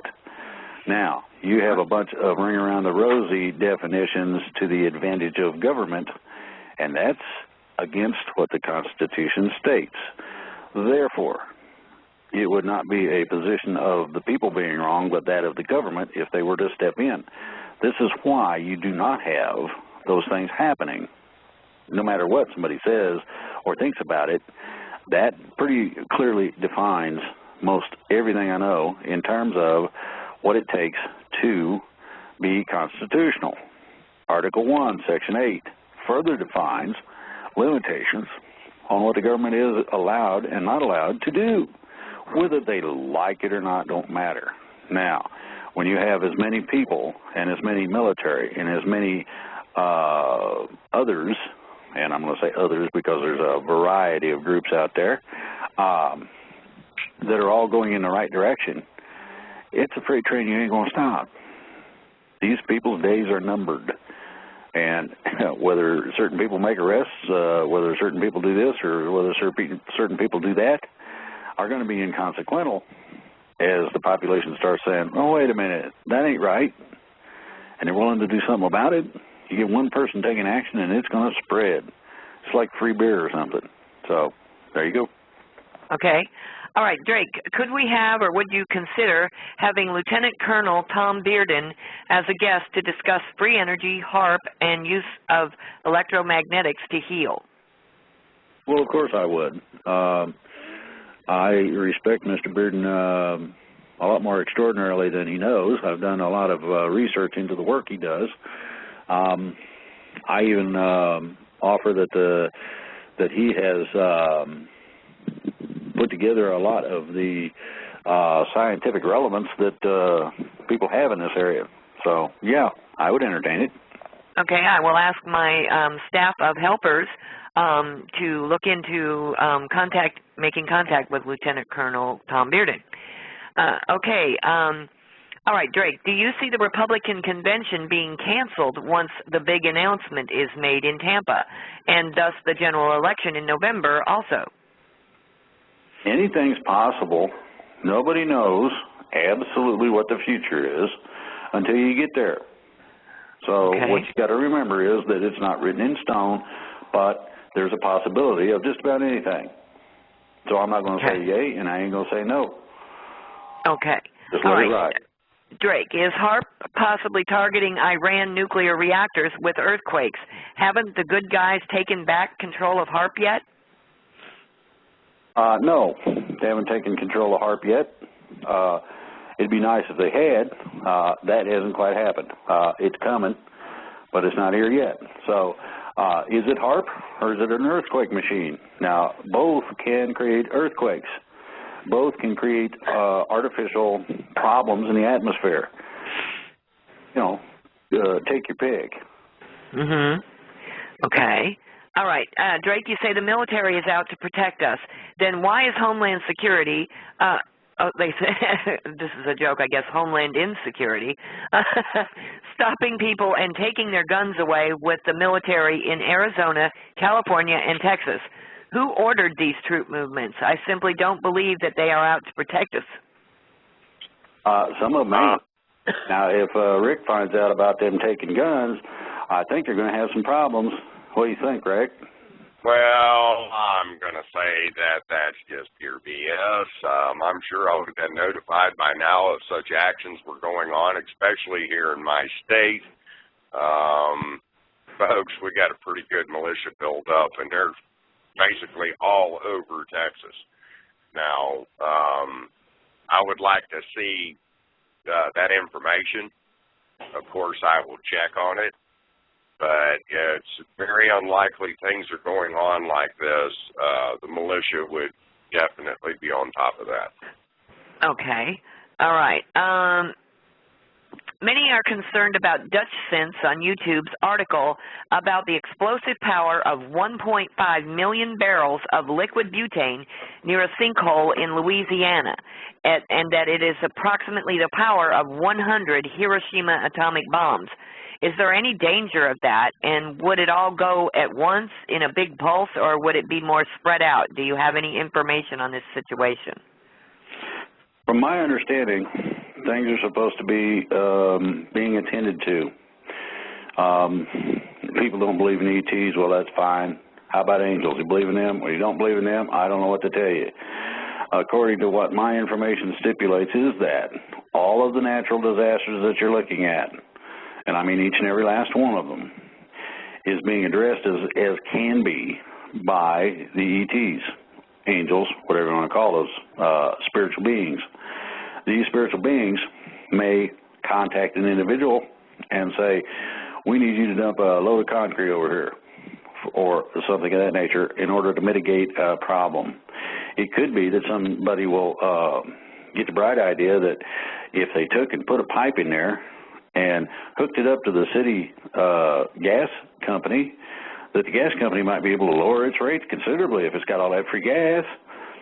You know, who's got a solution? Go do it. Make sure it happens. And, you know, go from there. It's not difficult. Next. Okay. Are you and Neil Keenan aware that the liens of the 12 Federal Reserve regional banks have not yet prevented the Fed from carrying on as it is accustomed? There's been the continuation for the rest of 2012 of the Fed's Operation Twist, and just within this last week, the Fed commenced a stealth QE3 with a massive money printing operation to the tune of $850 million in 1 week alone, and this will most likely continue for the rest of 2012. How, in any real substantiative way, have these liens tied the hands of the Feds or any of the other central banks? Well, it's pretty simple.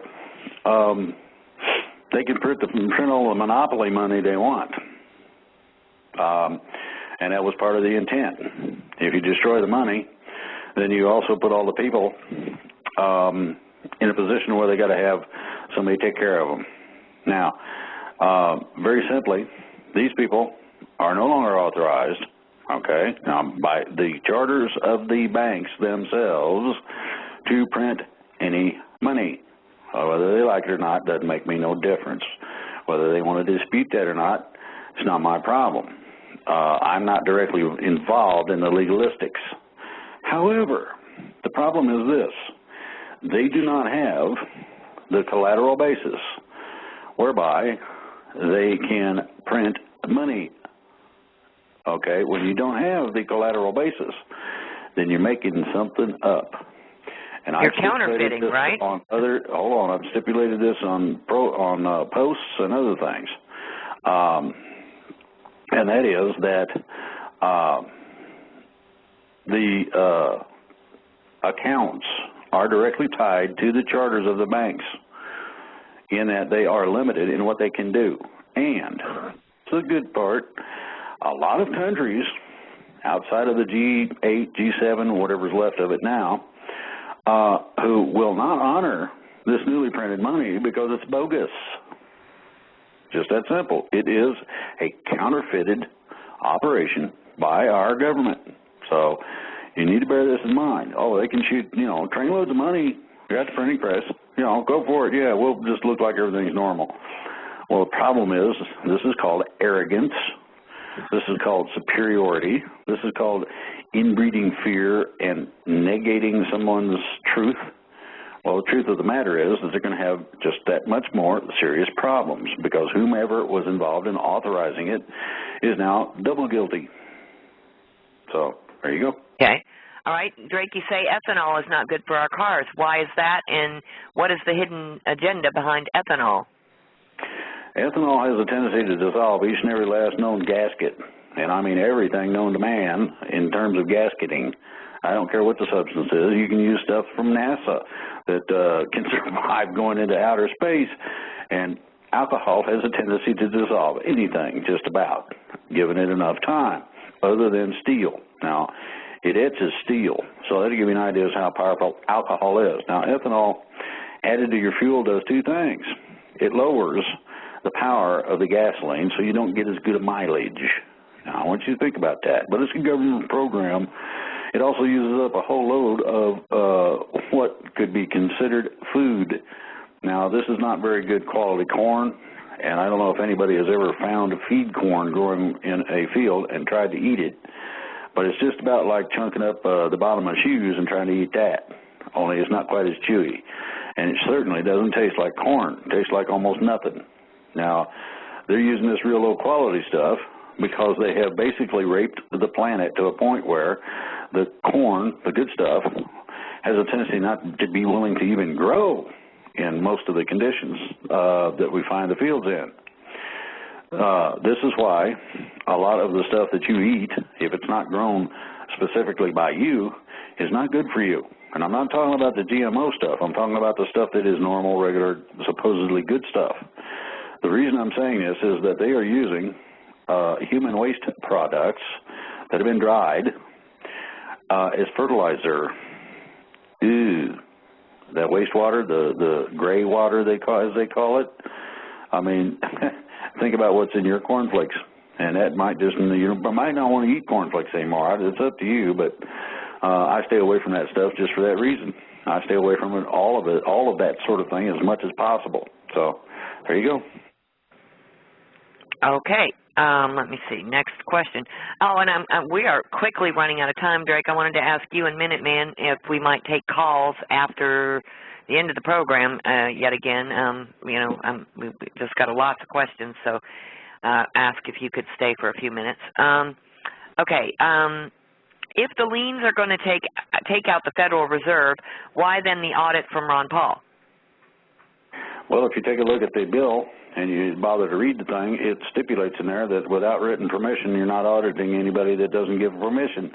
And if you really think they're going to open their real books up to you, you got a bigger deal going on than you realize. Next. Okay. And we've answered or been unable to answer this question a million times, but nevertheless, it's been posed again. What is the official default date? What is the official default date?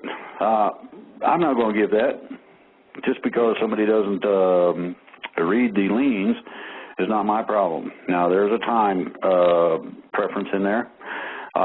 See if you can find it. When Mr. Keenan refiles the suits, this will put everything over the top. So you look at it that way. Okay.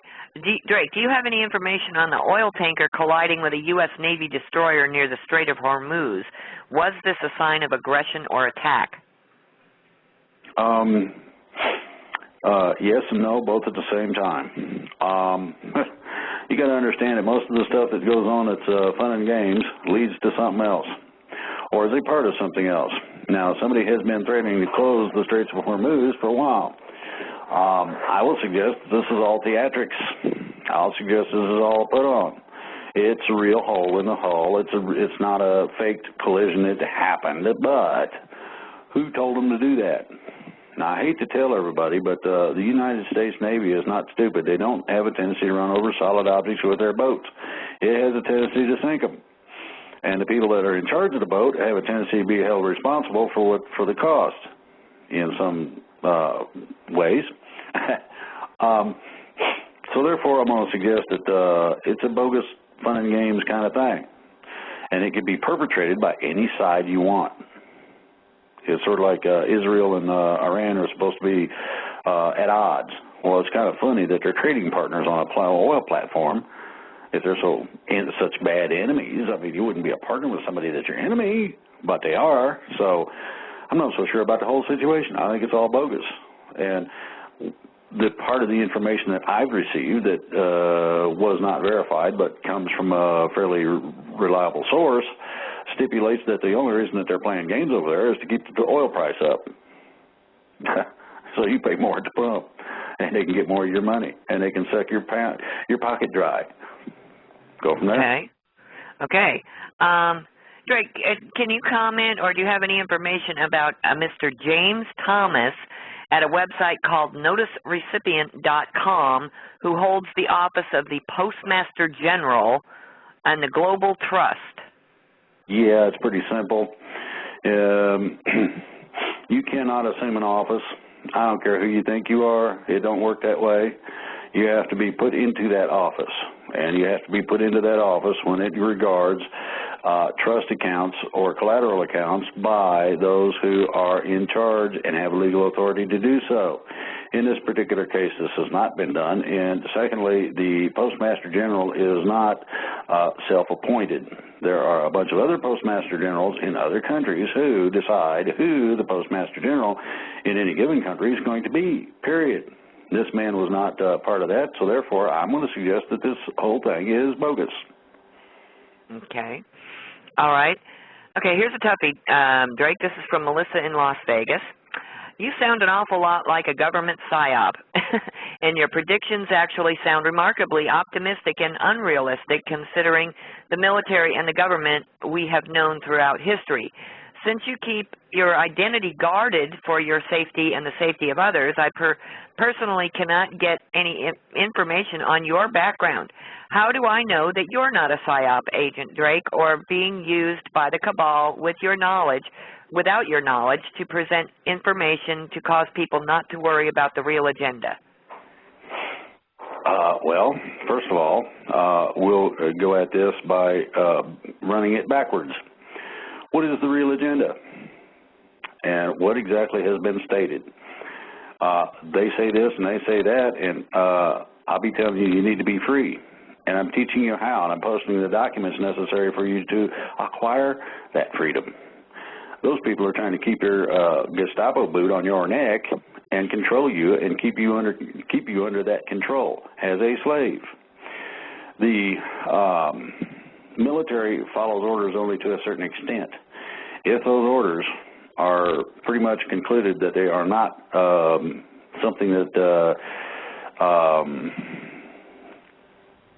is good for the people. Now, by that I mean something like martial law won't happen. And the reason it won't is because too many of the military have already said, no, you do that, I'm going to give you the finger and walk out. And I'm taking my guns and stuff with me. So you have to understand, you got propaganda all over the place. I have contacts that are righteous right now. I have had in the past a couple that weren't. I found out about who they are and what they do and where they come from and who's telling them what to do.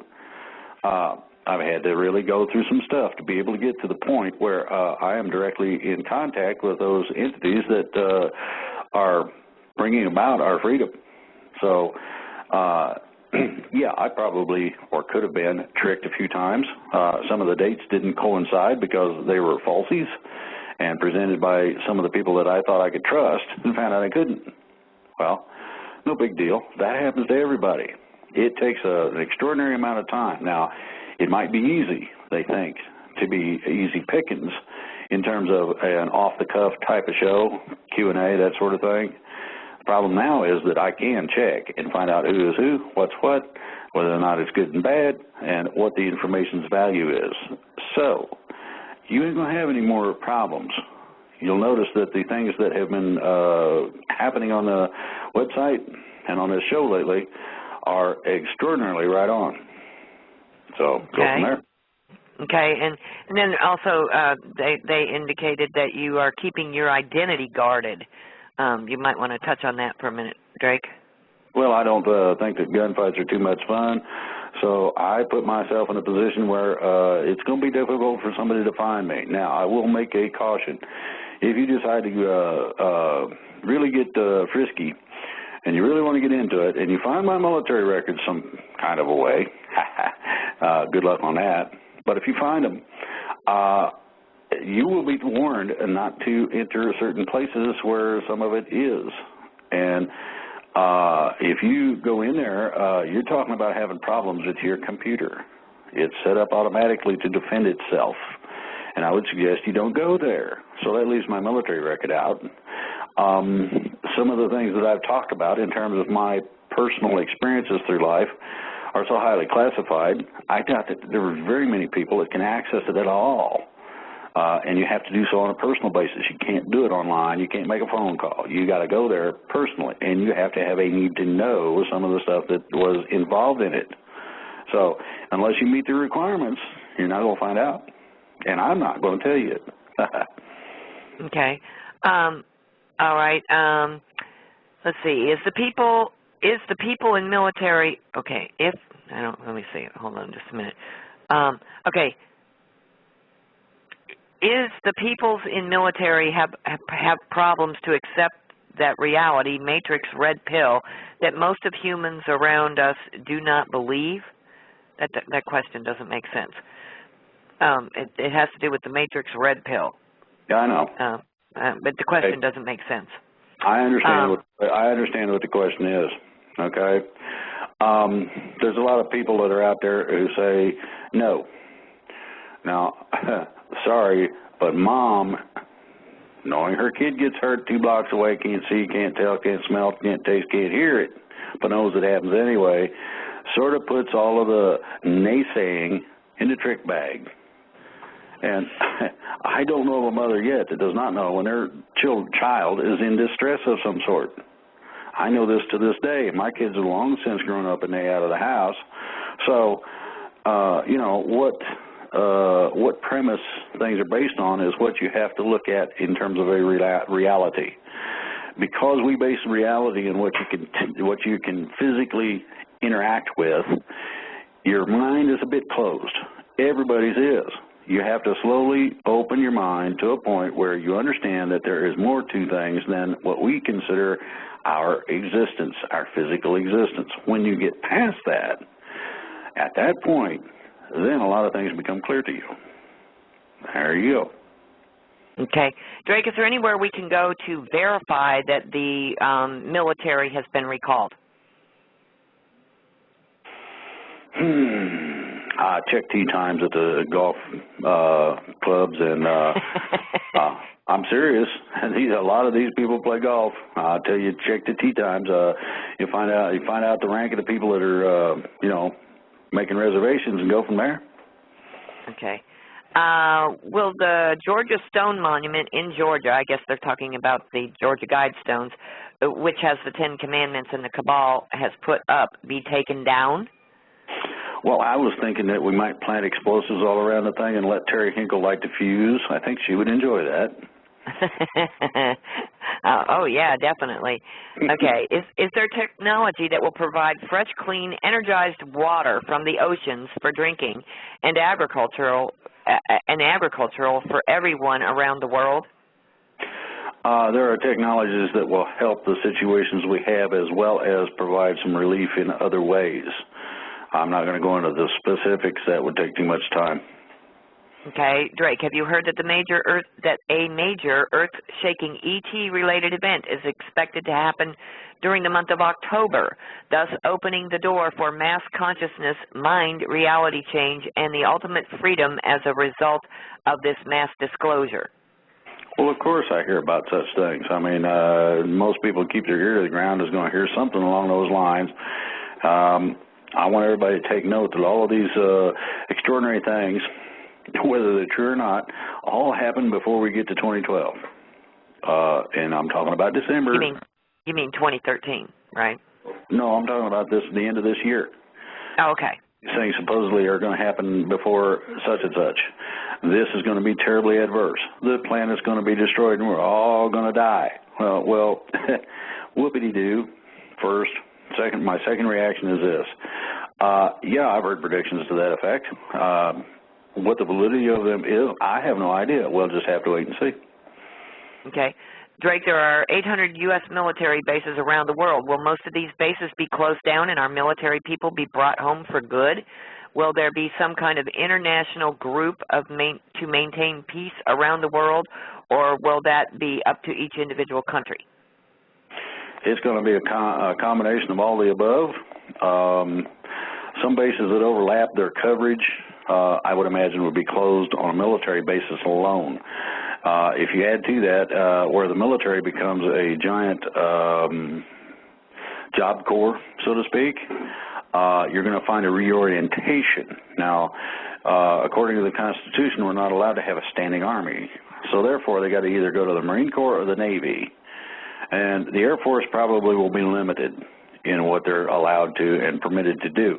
They will primarily work in conjunction with both the Navy and Marines in terms of their very existence. So you're going to have a concentration. In other words, people who want to stay in at the same rank, they're still got the responsibilities of ex-people and this particular thing. They kind of integrate with the Marines. Bingo. That solves some of the problem in terms of just cutting everybody loose.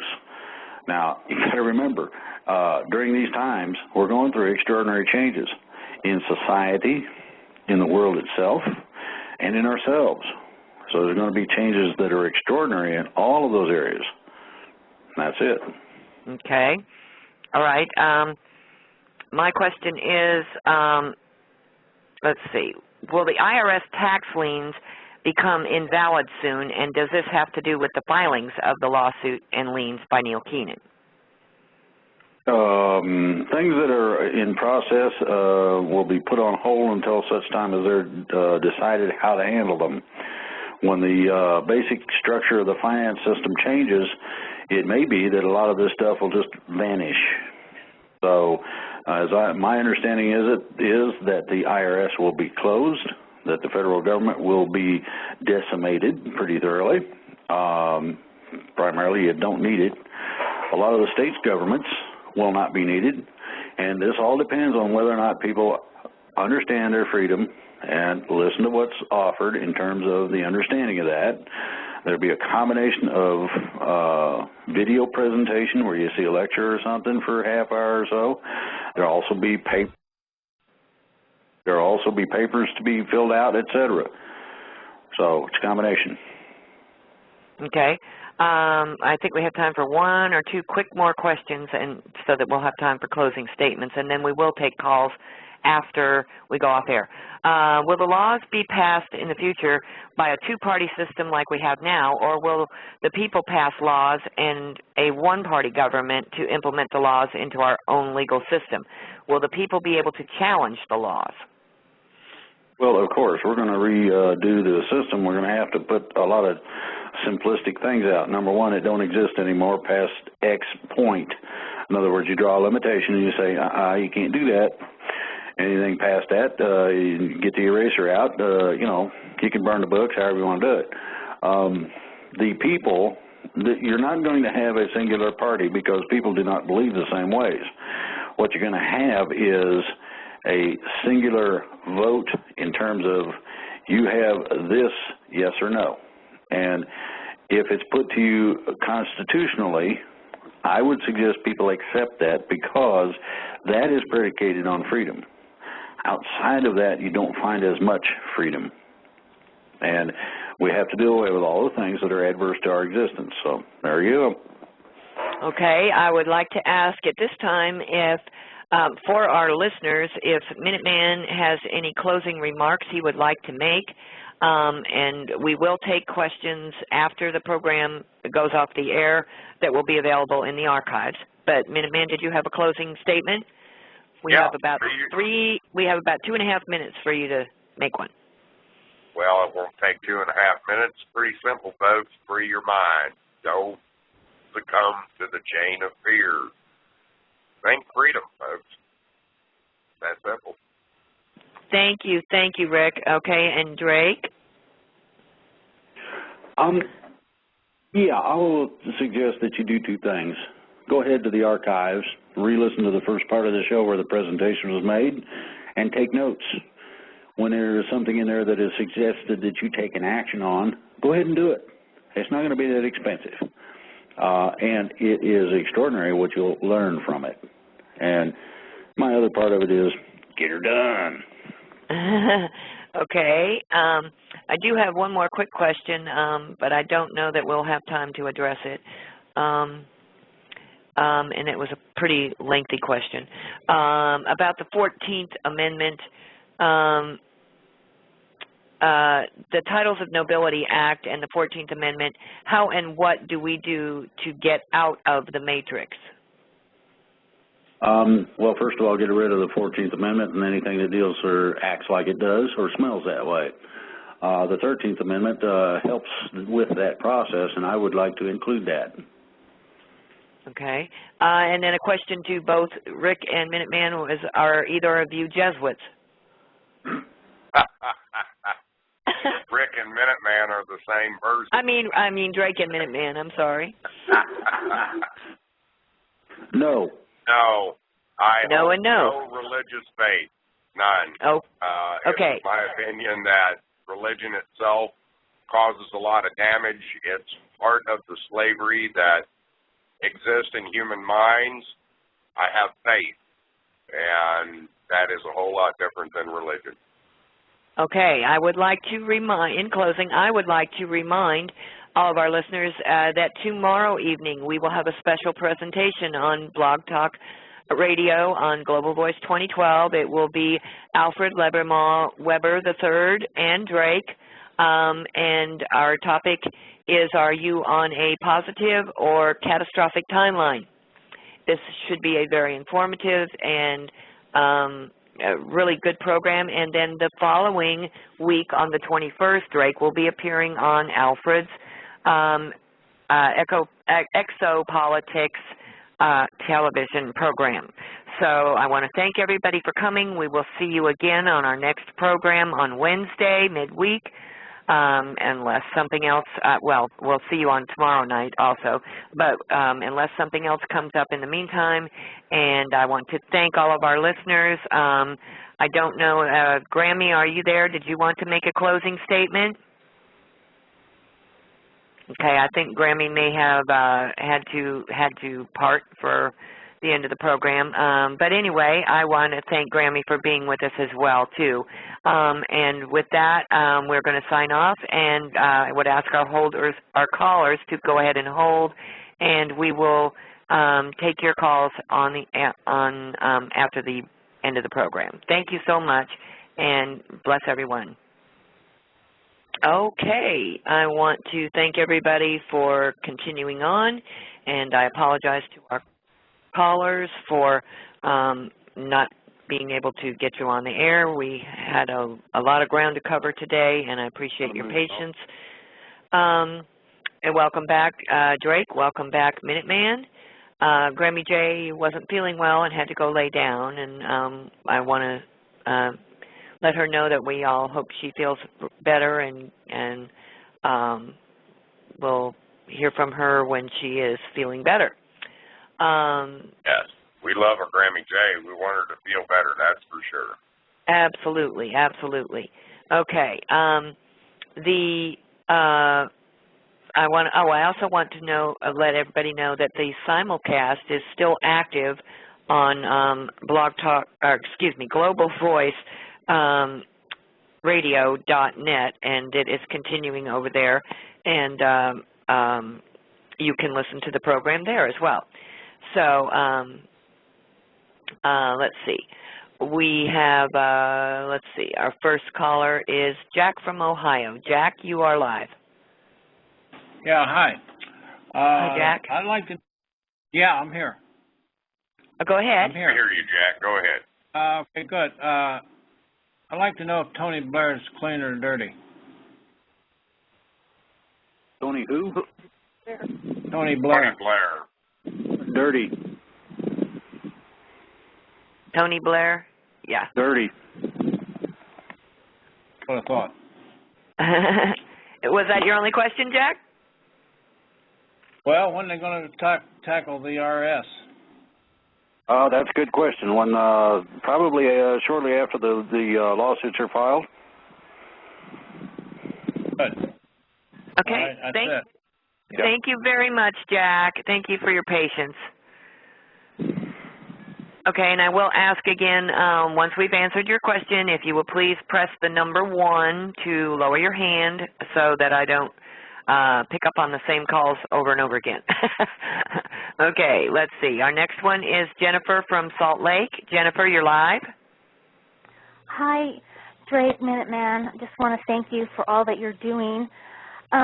Drake, I just wanted you to know how much I resonated with what you were saying about our belief structure. I have had 4 near-death experiences and had to learn how to change my beliefs in order to save my life. And through those near-death experiences, the other side of the veil, the people that I got to spend time with, I actually got to spend time with the Creator in my 4th near-death experience and just felt like I wanted to share what was told to me. And what I was told is that we were given our free will, our free agency before we even incarnated onto the earth, that we have always been free and that we always will be free. He asked me how I felt my life was going and what I was doing. And I told him I was trying to be this and I was trying to do that. And all the things that I mentioned were things that the world had taught me that I should strive to become. And he told me to stop in mid-sentence. And he said, "Dear child, I just want you to know that your life is my gift to you.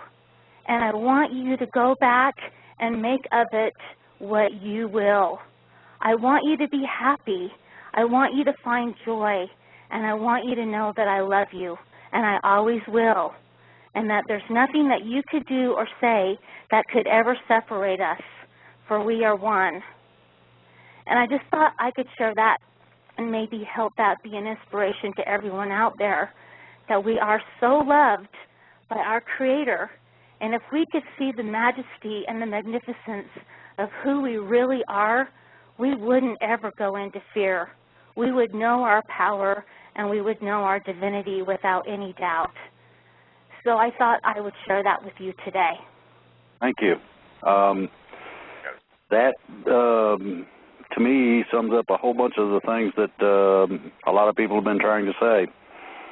Absolutely. When you care about other people, it shows. And it don't matter what it is. Helping a little old lady get her groceries in the car, or whatever it might be, it don't matter. Being as you should with another person, whether you really want to or not, doesn't make no difference. You just are that way because it's in your heart to be that way. This is what the Golden Rule is all about. Yeah, he wants us to be the love that we are, and the Cabal has done such a good job of teaching us that we're nothing, that we're not important, that we're separate from the Creator, that we are unworthy and undeserving. And that is the farthest thing from the truth, because we are totally loved, we are totally worthy. You know, Minuteman, you said that we're not perfect, but in God's eyes, we already are. The mistakes we think we make aren't necessarily mistakes. They're opportunities to learn, and they're opportunities for our soul to grow and develop. And so we've got to look at those with love and gratitude, because those are the things that are making us stronger, and those are the things that are making us wise. Well, that's why the show was done today in the manner it was done in, was to give people the knowledge that they can reconnect, irrespective as to whether they even believe or not, that these powers are real and that they are ordained and given freely to us by the Creator. It's part of our divine right. It's part of the divinity. Exactly. And so thank you so much for sharing that. And what you're sharing, Drake, it works, because they taught me the same thing on the other side of the veil, and I have used it time and time and time again. I have had so many miracles in my life that I've stopped counting. And if you could see my life from before I learned how to do this to now, I'm not even the same person. And my life is happy and joyful, and what brings me happiness and joy was to learn how to love and accept myself, and then share that love with everyone I come in contact with.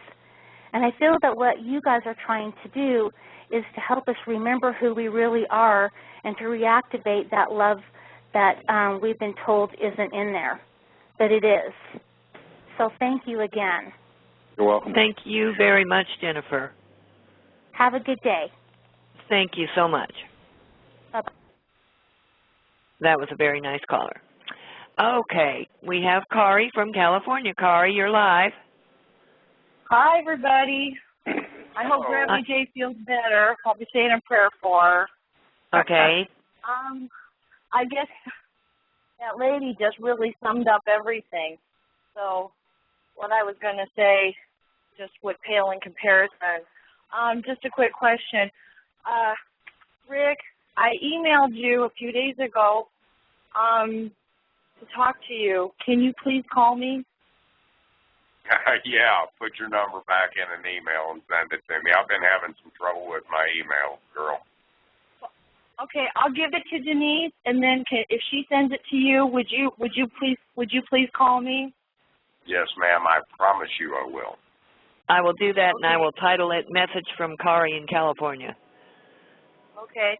Well, there is one thing I could say, and as my grandmother, God rest her soul, Jenny Elizabeth, she always said that if a person doesn't have something nice to say, don't say it. And I'll just leave it at that. Okay. Kari, thank you. Thank you, honey. Thank you. Appreciate your call. Okay. Have a good day. All right. Thank you. Okay. Let's see. Who do we have? We have Eagle from Montana. Go. Eagle, you are live. Everyone. Hello, Hi, everyone. Eagle. Hi. Hi, Eagle. I hope that I can convey what I want to say easy enough. I've been choking up since the beginning of the call. So bear with me here and I'll try to get it out. All right, brother. Every single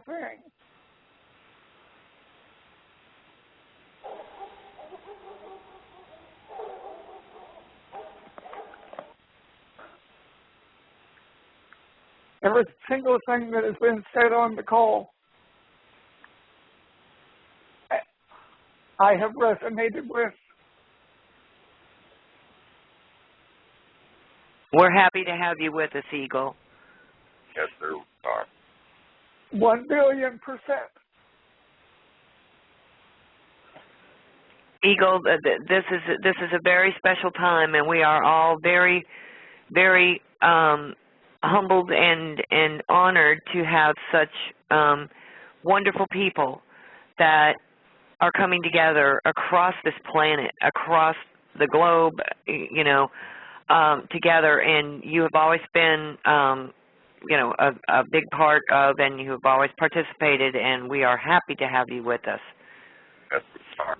One of the things that I want to say about everything that was said is that between the words that everybody has said, between every song that was played, I listened to the words. It was absolutely so spot on. It could not have been done better if it had been rehearsed. Well, I assure you it was not rehearsed. I know it wasn't, but I'm just saying, even if it had been rehearsed, it could not have been any better. I really seriously think, honestly, that, yeah, the Dark Ones, their minions, and everything else has had control over all of us. But guess what, people? They don't have any more. Stop being so negative, sucking into what they've taught you. Believe that Drake and everybody else that is operating this call is doing their best to give all the information to us that is needed. Some of it they cannot do when they want to. I can feel Drake and Rick and Denise and Gummy J. I can feel them all wanting to say more. I can feel it. Please, people, wake up to the reality that this is our life that we're flushing down the drain by not taking our divinity back. Please hear what Drake has said and the others. It is absolutely spot on. I hope that these people that couldn't be on this part of the call get to hear the archives and hear what I'm saying. I really do. I hope every single one of them do. The message is we are free. There is nothing but our freedom. But we have chose to see that we are strapped down. Please, please, please. I'm going to go. I love y'all. Eagle, God bless you, and thank you for calling. Yes. No problem. We love you, Eagle. We love you, Eagle, and we look forward to hearing from you on our next call. Okay. And we will make sure that we get the archives out to everyone, okay? Yeah. Bless you. And you all know that we're free. Absolutely, sir. Absolutely. Bull crap with all this messaging that's going out that we don't have freedom. Bull crap, and I'm saying it politely. Bull crap. We are free. We've always been free. But we have chosen to see that we're not because we have been sucked in to the Illuminati's way of thinking. And for me, no more. Please, absolutely. I'm on board too.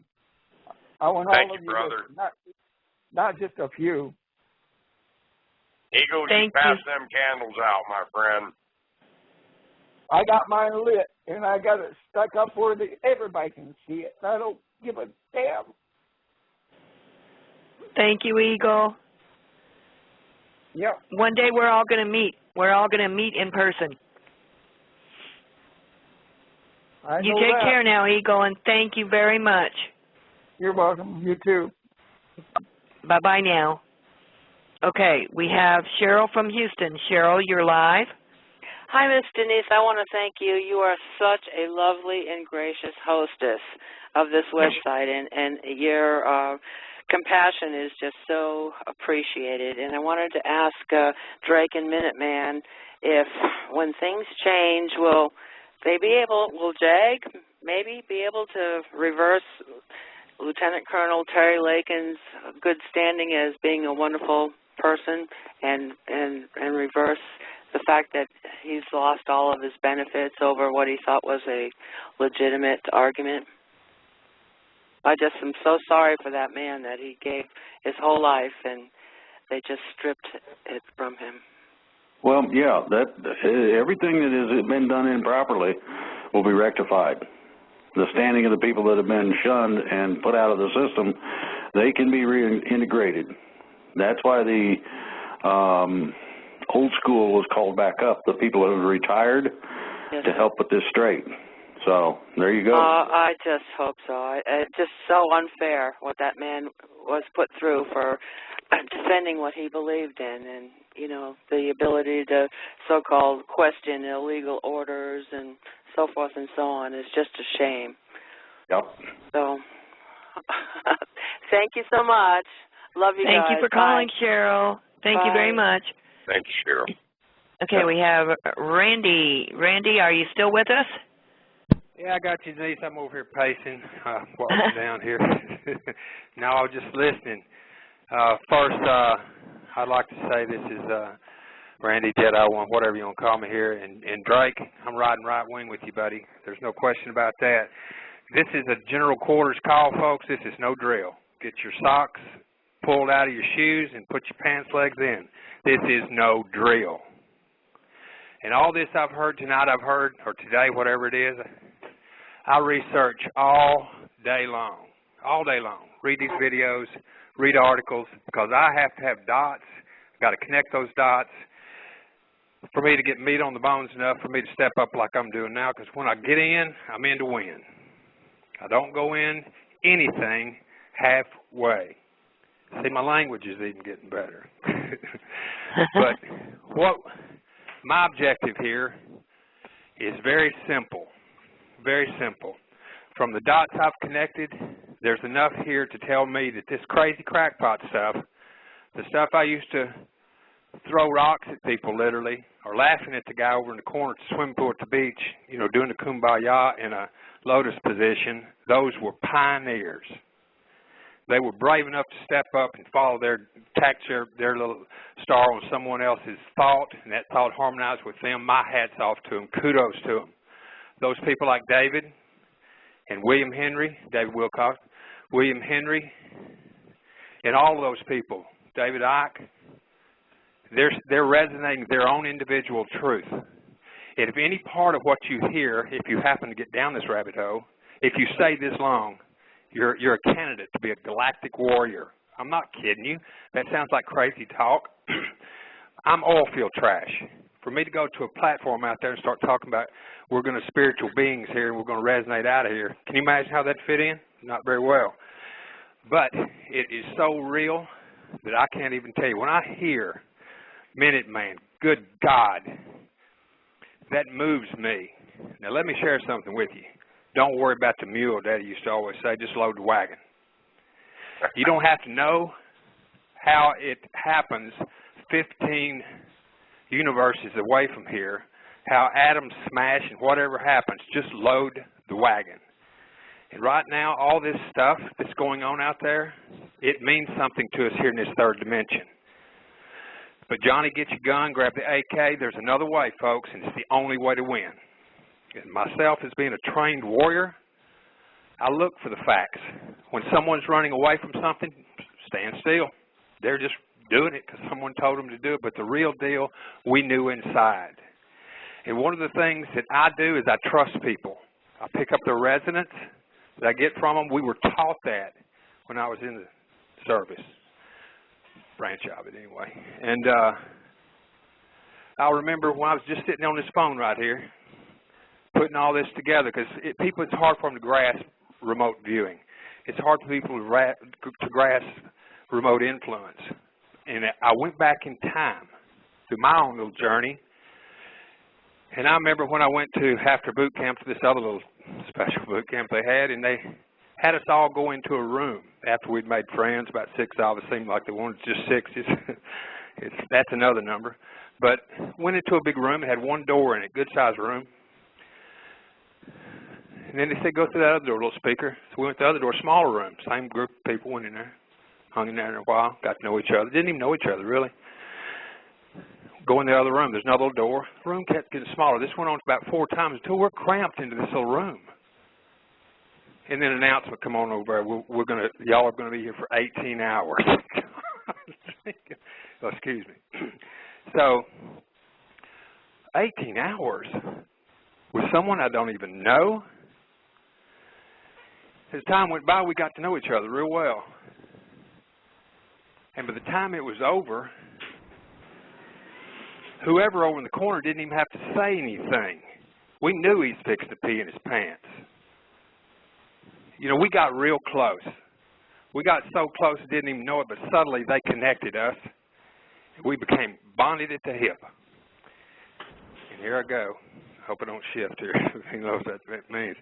But we come out of that room different.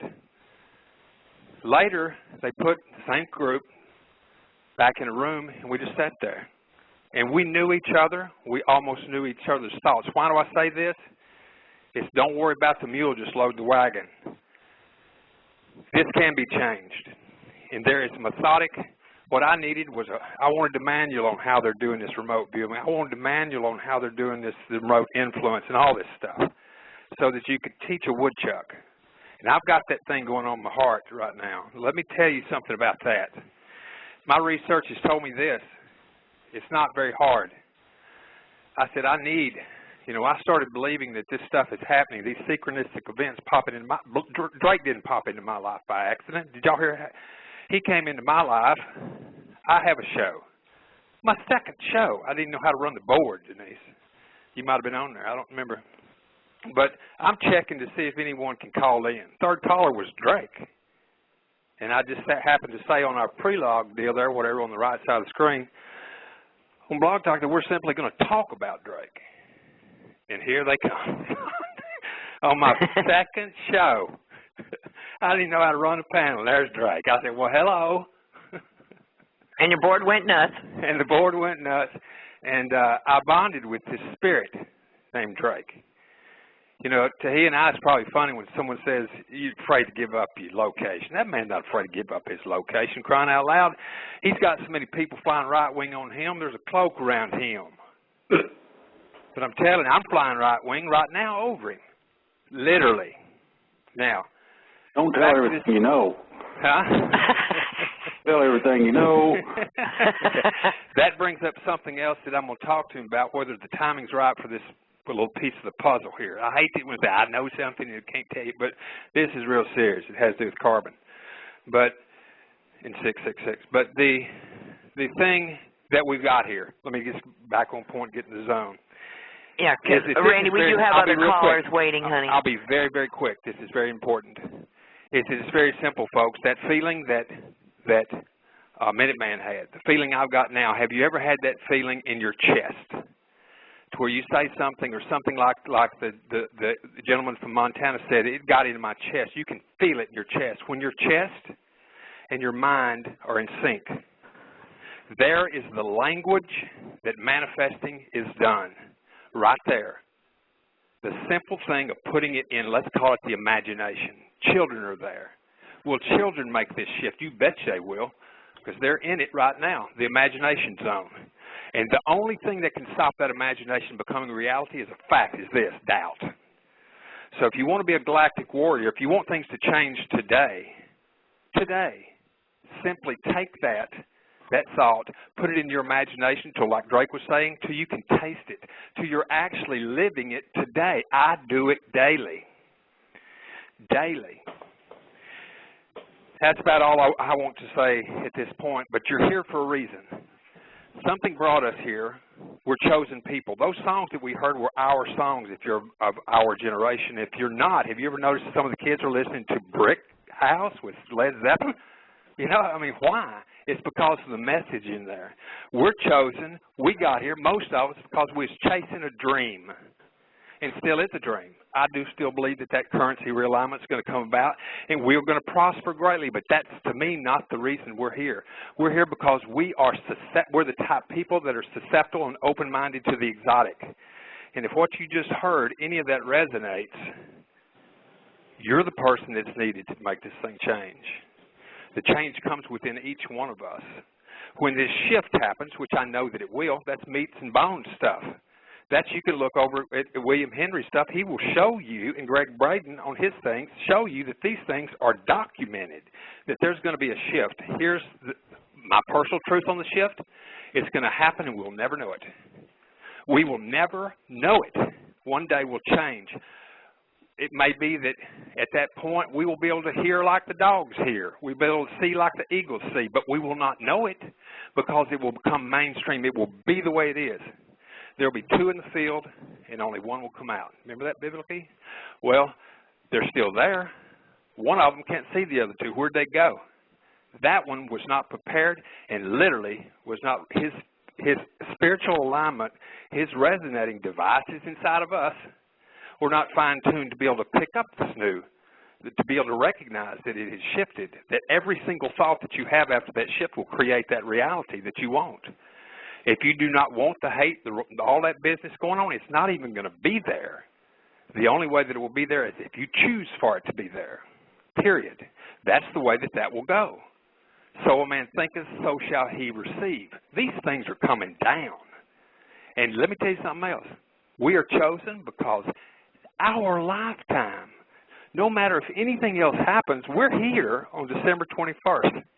I'll tell you, in closing, I'll say this. It has to do with the American Indians and the indigenous. I said to myself, I need something else. This has got to be taught to someone grassroots, chewing on a stick and sitting on a stump. Well, I get an email last night with a link in it of Native American Awakening, or Native Awakening. And it was showed that the head person speaking for the Hopi, the entire Hopi tribe, and the head spokesperson nowadays for the the Mayans. And they said, what are you going to be doing on December 22nd? He said, I'm going to wake up. Both of them said this. Different interviews. They said the same thing. I'm going to wake up, I'm going to go outside, I'm going to thank Mother Earth for the beautiful day, just like I did the day before, and just like I'm going to do from now on. What I heard out of that, if you didn't hear it, is they were talking the 22nd is going to be the same as the 21st, which means to me what I got from that is they were spiritually ready. It will be just another day. It will be just another day. And final thing, it's the 666 thing. I'm Southern Baptist to the core. I was brought up that way, but the 666 thing, the mark of the beast. Guess what? This is the part I don't even know if to share, but it comes to find out that the most abundant, most important thing we have to make it up in this third-dimensional physical body, our wrapper, is carbon-12. Carbon-12. Guess what? The chemical makeup, or the whatever you call it, makeup of carbon-12, the isotope, 6 electrons, 6 neutrons, and 6, whatever the other one is, 666. That designates the human being in this wrapper. If you have, what to me I get that 666, if you have that mark of what's called the beast being the human body, you're not spiritual, you wasn't in line. You did you did make the shift. You're not aware of it. All this makes sense if you're busy. Thank you very much for the time, Drake. Good on you, my friend. You too, everyone that's listening, you've got a choice, just like they say. Thank you very much, Denise. Thank you, Randy. Thank you, bye. Yep. Okay. Tony Boutros is with us, right? Let's see. Tony, I think you're live. Can you hear? Yes, we can hear you, Tony. Okay, great. I'm sure, Denise, there's no secret. You know who I am, and I want to thank you for letting me ask my question. I promise you I will not take as long as the last gentleman, but I would appreciate it if you at least let me finish my question and my comment, if that's okay. Sure. Go ahead, Tony. Okay. Drake, first I want to say it's great that you're going to be meeting with Mr. Alfred Weber. I think a lot of him, and I visit his website quite often. I research his stuff a lot, and he was actually on our show yesterday, and I'm glad that you're going to be talking with him tomorrow and appear on his show next week. That's, I think, is a great thing. I would like, and I'm also glad that you finally, because in the past I've kind of come on a call and asked you questions about things, and your answer was always, I can't reveal this information, I can't reveal that information, and that's fine, I appreciate that. But from my understanding from last show and today, that you have been given your authorization to release what you consider classified information. And I'm also very glad that one of the themes of today's show was fear, as you and Minuteman made it clear that fear is not something that people should give into. And I really like that because I consider myself as a person who's conquered his fears. And I tend to, on the sideline thing, I try to coach people on how to not to be crippled by their fears. So I believe wholeheartedly in this fear issue about how we should not give into it. And I'm glad that you guys said this because it will help. It actually ties into my question for you, and at the same time, it will give you the opportunity to prove to me, since you know how I feel about a lot of things that you said, it proves to me that you stand behind your words. So here's my question. I would like to extend an invitation to you to appear on my radio show. And the reason why I did this, because a lot of our listeners have sent me messages saying, we would like the opportunity to ask Drake some questions about all the information he released last week. Not last week, but the last show. I believe that would be the Wednesday show. And I said, okay, I'll go on the air and extend the invitation to him. So, all I can tell you is that it will not be a simulcast. It will be an interview, and you will be given every opportunity to address every question our callers, or our listeners, I should say, which will be either live on the call or from the chat room. You'll be given every opportunity to address every question. Do you accept? The one rule I got is I would like to keep this as a simulcast. No. You would like to keep it as a simulcast? I would like to keep this as I would like to do all of these as simulcasts. Each and every last interview, that sort of thing. What it does is it combines audiences and combines a variety of questions. And okay, so I feel exactly, that at least that Denise owning the radio show and all that, paying the bills, that's the least I can do. She's offered me the spot, and this is one of the things that I would prefer to require, if possible. Now, one of the problems that I find is that a lot of people take issue with things I say, and okay, Drake, hold on a minute. Drake, it is not. Tony, wait a minute, Tony. Let Drake finish, please. All right. It's not my position to offer either absolution for not having information, or to offer contacts that that are very extraordinarily careful about whom they talk to, as to validation as to what I say. If someone wants to do their due diligence, take the time and trouble, and look into what I'm trying to talk about, you'll find that a lot of the information I offer today is classified under black operations. I don't care whose opinion goes otherwise. If you check, or anyone who desires to do so, they will find that the psychological operations that deal directly with the psychic sciences of intuitive contact and other mind operations, to include telepathic spies, etc., is fully a classified project. The basis for all those projects that precludes their capability of exercising power is what was offered today. And yes, it is classified. that would be my first objection to appearing by myself on your show. That some of the information that you've decided to object to is correct according to the way it was presented. It's not my position to offer that as any kind of excuse one way or the other for any kind of action I might feel warranted, other than expressing to you that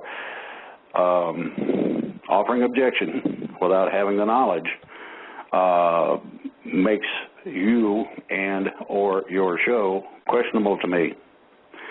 And so what I look at is basically absolute truth.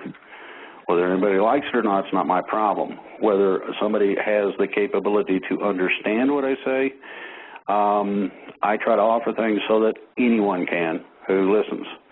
The third part of it is that these things are verifiable. And it takes somebody with extraordinary contacts, extraordinary tenacity, and pretty much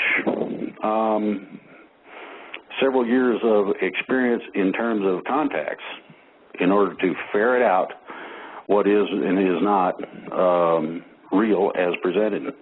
So until such time as the information you offer is more accurate, I would decline any simple, direct appearance on your show. We can have a simulcast if you'd like and go from there. With all due respect, Drake, you made a lot of assumptions here, which I have not in 1 second out of what I said state that we object to anything you said. We said there are people who want to give you questions and give you the opportunity to answer. That does not mean they object, it means they want clarification. Secondly, based on your assumptions, you totally discredit our radio show, which, for your information, Alfred Lambert Weber seemed to have loved our show and agreed to appear on several different several occasions in the future. And tomorrow we have Jason Bowman from the case against the Queen and the Vatican going to be appearing. Next week we have his ex-partner Kevin Arnett. So these people appeared. And last week we had Jeffrey West from Cosmic Vision News. We have a whole bunch of guests lined up who've looked into our mission statements and looked at what our show is all about. And they kind of agree that what we're doing is trying to lead people down a path of truth. Now, I'm not attacking you here, and I'm not telling you that I'm discrediting anything you're saying. I'm telling you I'm giving you the opportunity to address some questions that people wanted to ask, but were not allowed to because, one, they get booted off GB 2012, or two, they're not given the amount of time on a radio call or whatever questions they're not being directed to you. So you want a simulcast, meaning, can you define to me what exactly is simulcast? You just want to go there and talk and talk and talk and not allow any questions? Is that what you're asking for? No. No. You just told me that I did not give you classified information on the show today. No. That's not what I said. Look, Greg, that's wrong. Whether you like it or not, it's not my problem. Now, Greg, I never said I'm going to offer that we offer a diversification of audience through the simulcast. In other words, all of whomever watches, listens to your show, as well as all of whomever watches and listens to our show. Each side or each portion of these audiences, and I'll tell you they overlap because some people have talked about the shows that you have, and some of them are astronomically cool. So I'm not saying that you're all wrong. I'm not denigrating your show. What I'm saying is that you just told me that I did not offer classified information when I did.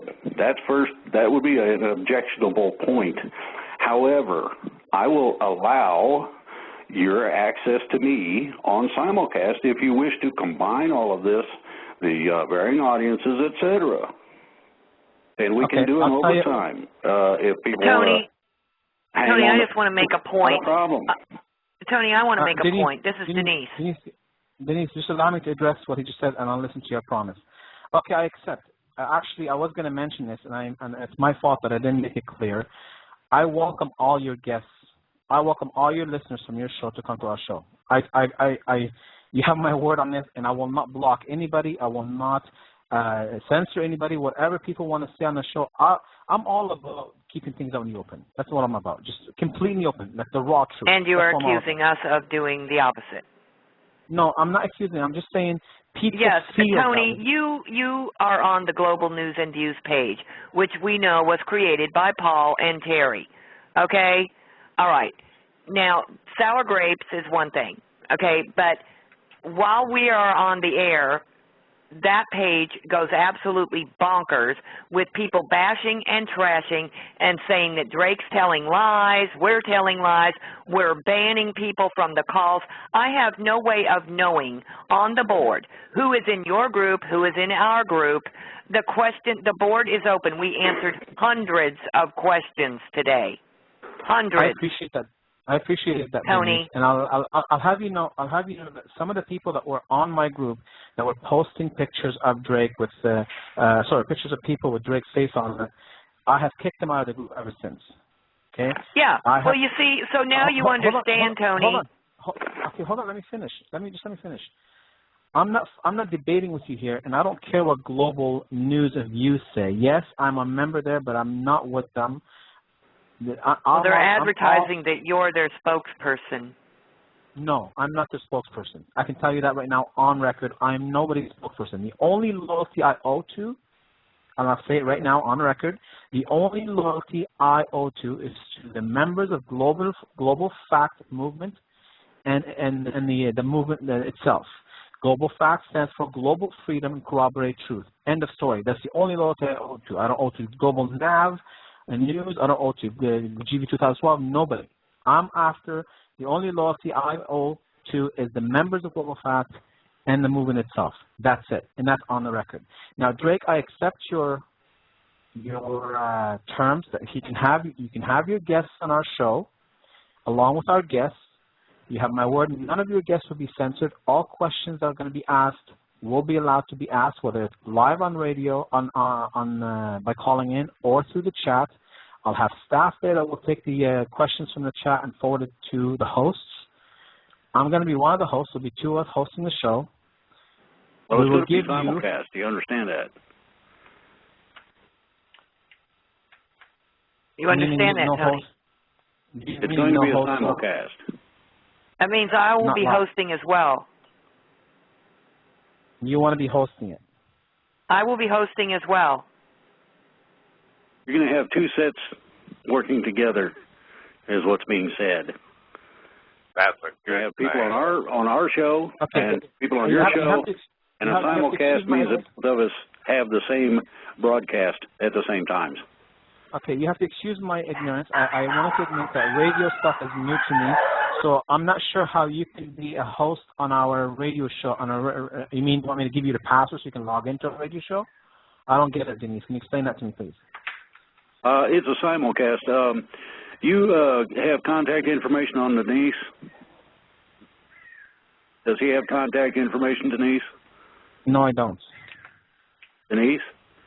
I think she had to mute herself because of the dog, Greg. Okay. That can be arranged. I'll tell you what you do. Send an email to... I did, I'm sorry.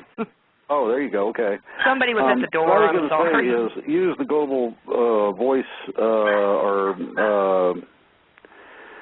email to contact Denise. Denise, can you talk to this guy about simulcast? Yes, I will. Tony, email me, please, onefreepeople@gmail.com. I will respond to you immediately following this. Okay. The email will come to you from Tony. Just so you'll know, in case you go to your junk mail folder, the email will come to you from Tony at globalfact2012.com. Okay, thank you very much. Okay. Now, hold on one second. Tony. Yes, go ahead. No, go ahead. Go ahead. Finish up, please, because we had one more caller to take. All right. I'd also like to extend this invitation to Minuteman for the following week, if you accept. As long as it is a simulcast and it's done at the same time that you're going to do it with Drake, I'm all on board. Okay. Well, in all fairness to me, because I am new to the radio thing, and I'm learning as I go along here, I'm not quite sure how this dual, you being a host, Denise, and me being a host, works. Well, we can, Tony, we can discuss this. We can discuss this not on our program, please. Okay, we will discuss this after the program, okay? Okay, I'll email you today. Thank you. Thank you. All right. Thank you, Tony. I'm sorry. Caller. Okay, Sharon, I'm so sorry, honey, and thank you for your patience. You're our last caller for the day. Well, that's okay. Maybe I'm. Oh, wait, I'm sorry. I do have Rob in Melbourne if he's still with us. Okay. I just wanted to say, I've told you this before, and you probably don't remember me, but I'm one of the team members that helped do the Declaration of Sovereignty. And I was thinking, since there's so many people in the world that hear about these papers, but none of them really know what's in them.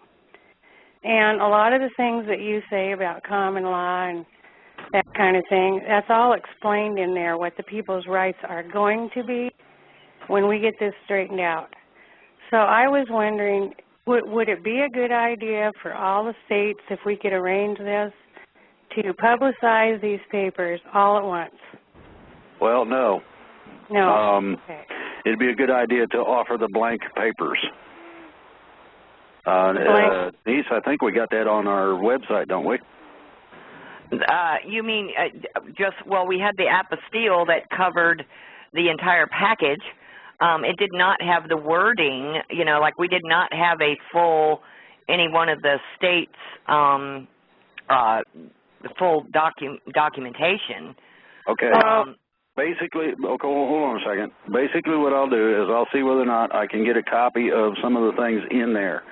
Now, the reference is to the 1787 Constitution and Bill of Rights, Articles of Confederation, and Declaration of Independence. If you have documentation as to the rights after these things take place that explains it, send it to us. Okay, because I was thinking... we can post it, we can post it on the website and send it out also. Okay, because we were told that ours is unique. Well, it is. It is. Hold on. I did not say state papers. Oh. I said specific documentation dealing with common law rights. Okay. That's different. The picture that I was seeing is that each state could read what we've done for each state. No, that wouldn't be good. The reason being is that it would be almost impossible. I can tell you right now that people in my state would disagree with the publication of their signatures. Oh, yeah. That's the problem. Okay, now, secondly, there are a lot of people involved in this, or that were involved in that original project, that do not want to be contacted or their information put out. Now, there's been several people that think it's okay to publish that, and they're liable to end up with legal problems if they continue on those particular avenues. The other thing is that if we can get a common law rights, a book, a reference link to something that explains these, then I would be all for putting that on the website and sending it out at the same time. What happens after the fact, where do you stand, would be the title. Here are your common law rights, and that way you let people see what the laws are going to say to them. And that's totally different than individual states. Individual states also had to take into consideration their particular condition. So you're going to have a variation that might cause confusion. And so what was the main theme of all of them was, we support these documents to be a portion of our Declaration of Freedom with our decisions to include my person, etc. And each one of these would be different in a different order, and so you might generate more confusion that way than actually, plus you got the problem with trying to get everybody's permission. So my suggestion, and this has come up before, is that we look for a common law definition as to what your rights, responsibilities under common law might be. If you've got a link, UCLA Law Library or something of this nature, I'd be all for that. Okay. I'll check into that then. Okay. Well, thank you very much. I didn't want to do anything without asking you. I appreciate that. I really do. So, well, great. Thank you, everybody. You do Thank so you, much. Sharon. Thank you. Love you all. Thank you. Okay. Thank you, Sharon. Bye. Okay. It looks like Rob in Melbourne did drop off. Drake probably got tired of waiting. I apologize. And with that, I think we're done. And once again, any last words or words of advice? Get her done. Better done. And Grammy, get well. And Rick? Ditto. How's out in Kansas, folks? Yeah, and I will say ditto too. And Drake, or Minuteman, you got a request? I had one song called Independence Day from the movie Touched by an Angel.